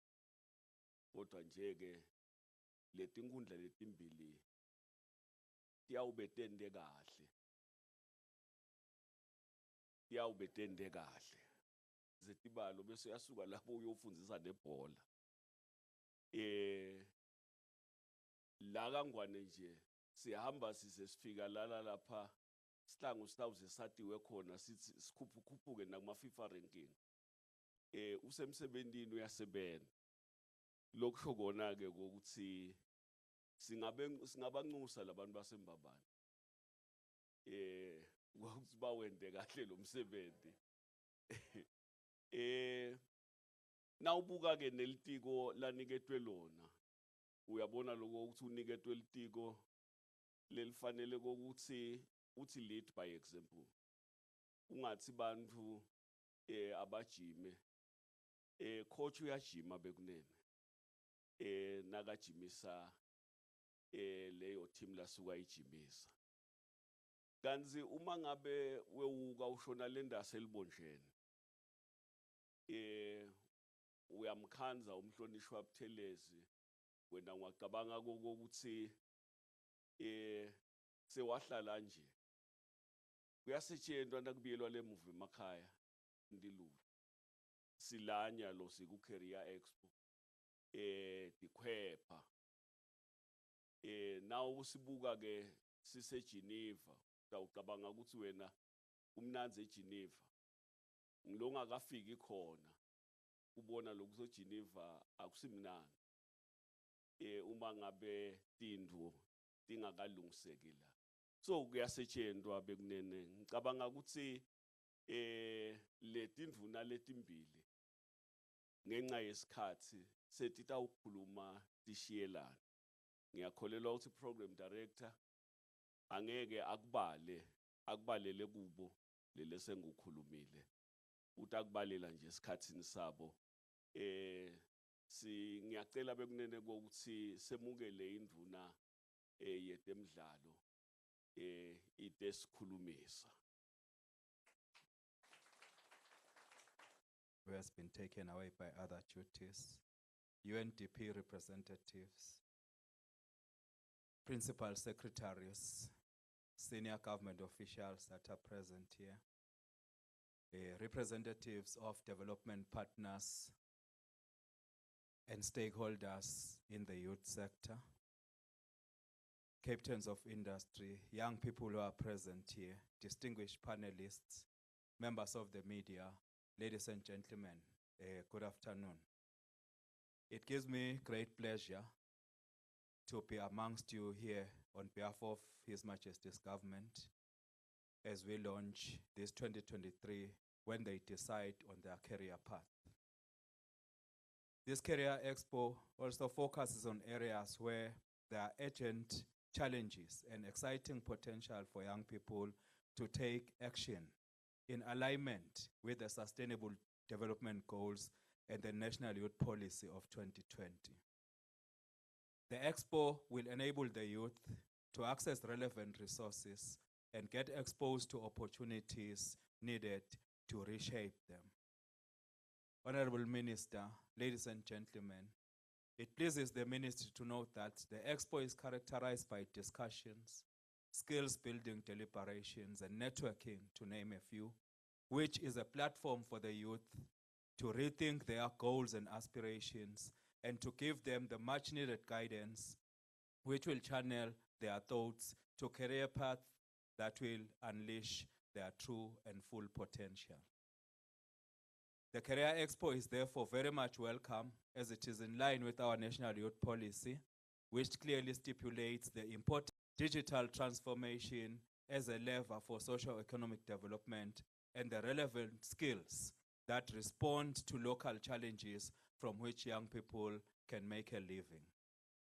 We have reason to believe that the 60% youth unemployment rate reflected in the National Skills Audit Report may be as a result of the mismatch in terms of industry needs, hence the importance of this expo. It pleases the ministry to see different players join hands in youth empowerment with different spheres of government and state entities working in unison with other development partners to ensure impact-oriented and higher performance and accountability in as far as the youth development agenda is concerned. This will ensure a coherent service delivery and development outcome as the Youth Empowerment or Youth Enterprise Revolving Fund and other vast programs which are spearheaded by the Eswatini National Youth Council, and also through our arts and culture and sport development initiatives. Before I end my remarks, I want to commend some of our panelists here, namely Dr. Zwane, the young lady who is a champion for encouraging young people to join the STEM education.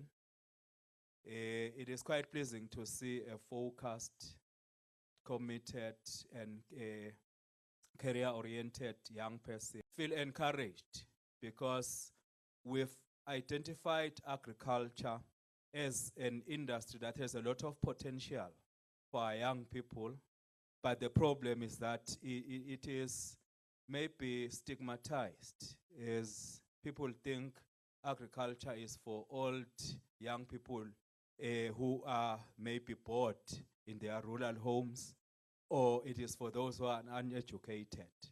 The message that you passed is really appreciated.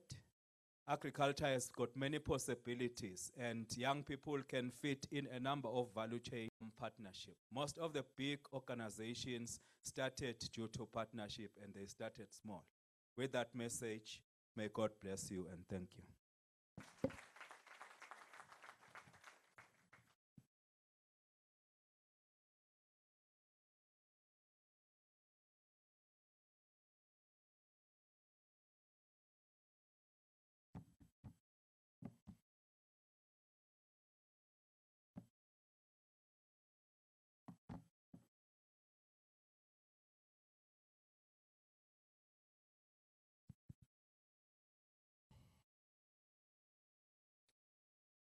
Greetings to the program director, my Mary Houses, security personnel in our mess. Ladies and gentlemen, I greet you all. And thank you for the warm introduction, student peers. Baba Masilela, it's always heartwarming to note more ex-students from a school that you attended in your early years, and I do believe that even within this room, there are many other ex-students that have been allowed for this event. I'll try to be as brief as possible. Economic growth refers to an increase in the size of a country's economy over a period of time. This talks to an increase in the production of economic goods and services in a country.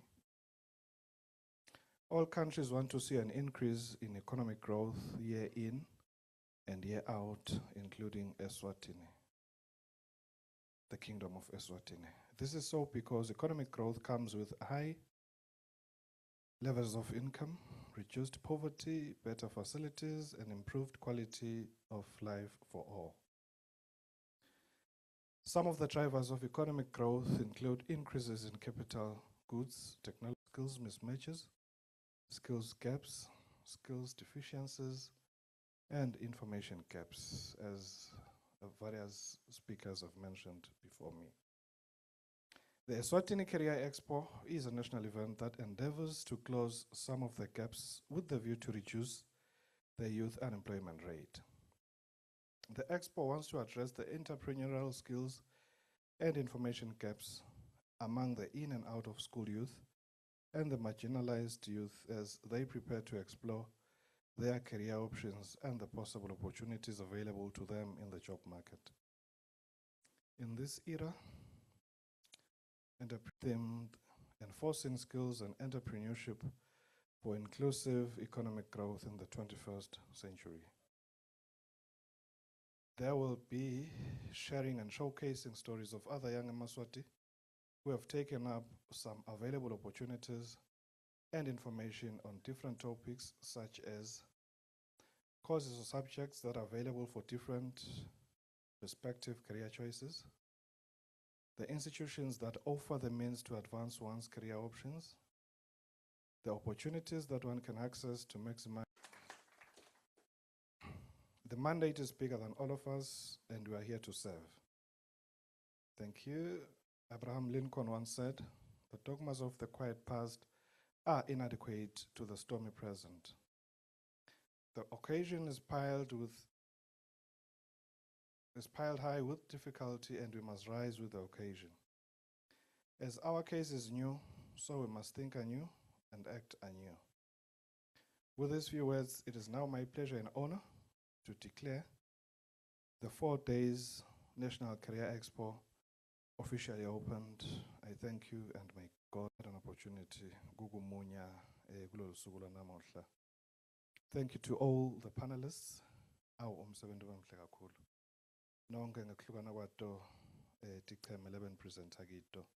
And I believe our partnership career expos.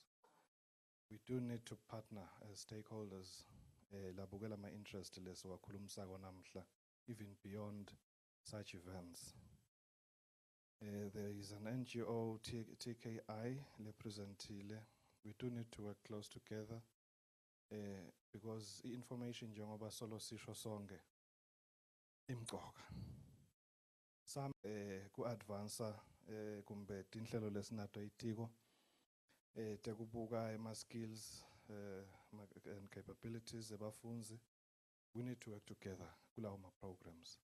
The ministry is open and welcoming to all ideas labonakala anga improve the service that we have been charged kuyinika sive sawe Maswati. Kunengi nje lokukhulumekile. Young people trained on skills are empowered with work tools, which I think nakunga extendeka even to institutions like Eswatini, where young people are trying to establish even the centers where young people can be trained on skills. For them to be at a level where we may consider them professional,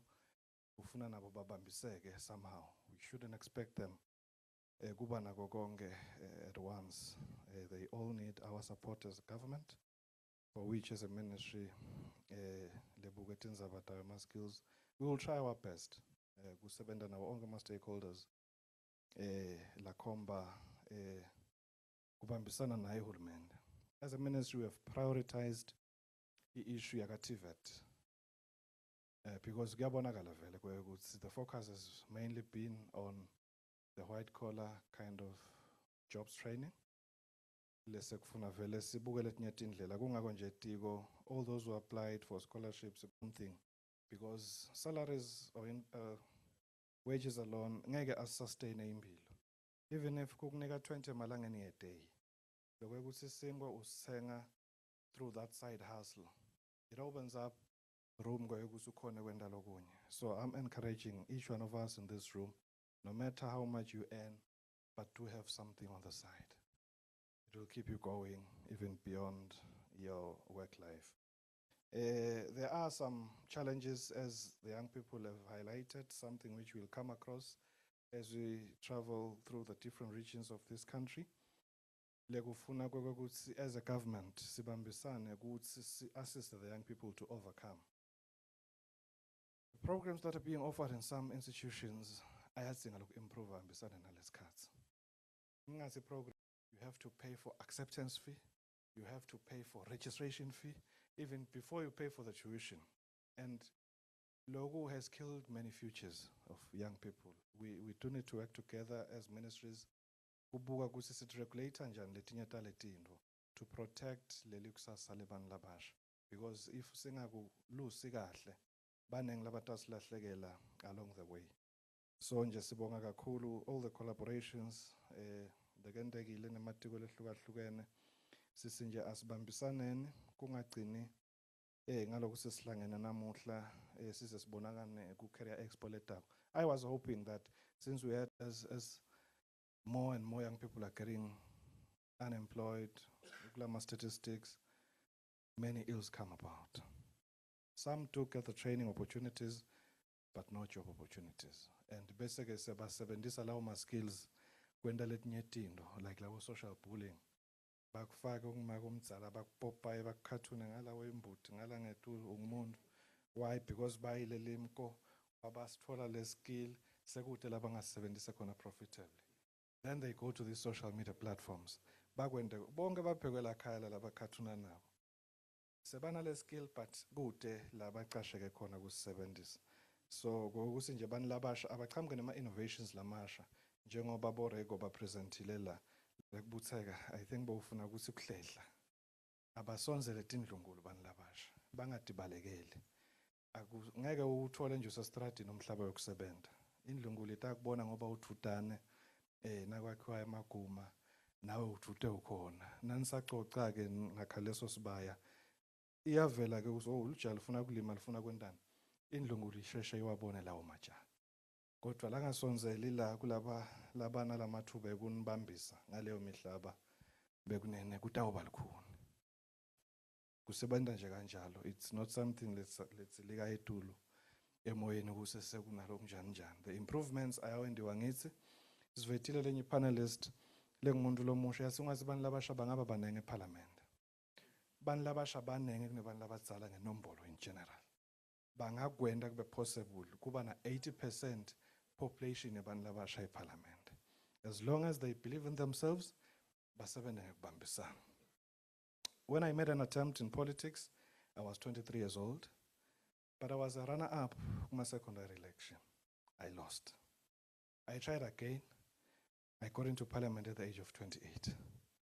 So it's doable. There are many other collectors sibonga kakhulu attention yendlu yonke sinifisela usuku loluhle. Amen.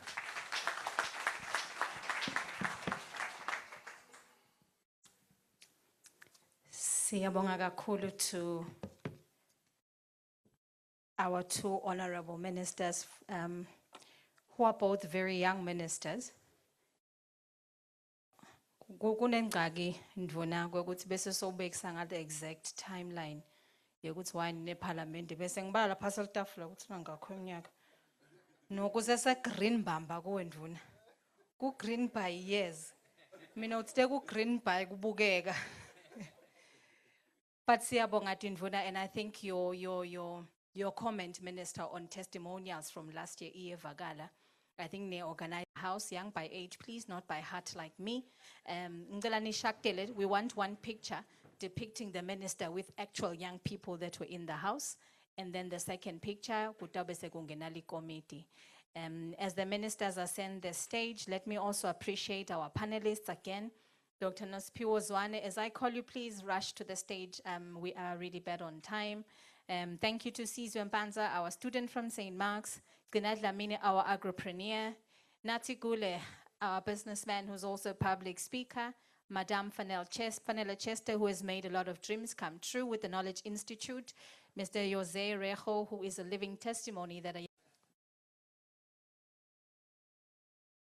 if it's full on stage, young people, you can actually sit at the feet of the ministers. Don't even go up. Some young ones right here.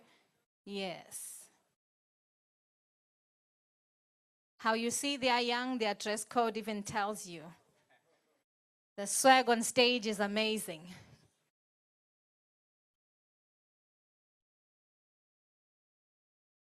You see, she still loves me with all her heart.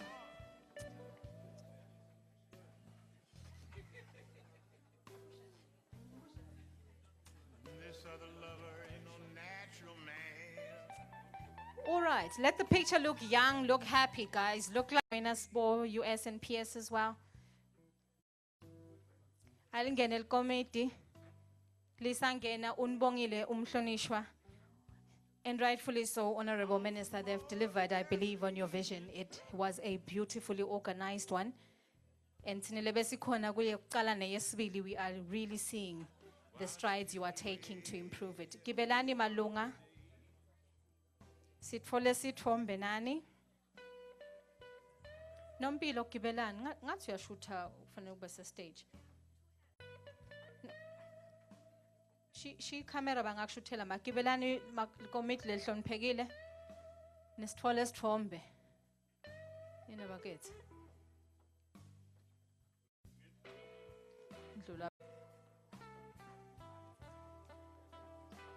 All right, I think they are almost all in there. It's fine, Joseph. They're not all there. You'll Photoshop me into the picture. It's fine. You just add me right here. Again, do abantu bakethu. Thank you. Ngicela nishayele under the task team, just as a form of appreciation for your hard work, your visionary execution, and really a beautiful launch. Thank you so much. Siyabonga boMinister bethu. Thank you very much, Mr. DJ. Siyawuphelela kahoho eSpiki eKhilani Sports Ground on the 24th of this month. Siyabonga emakhaya again for cutting back and joining us. Kuton siva sinivalelisa. Siyabonga kakhulu to all our panelists and our speakers, and for you, ladies and gentlemen, for staying towards the end of the program.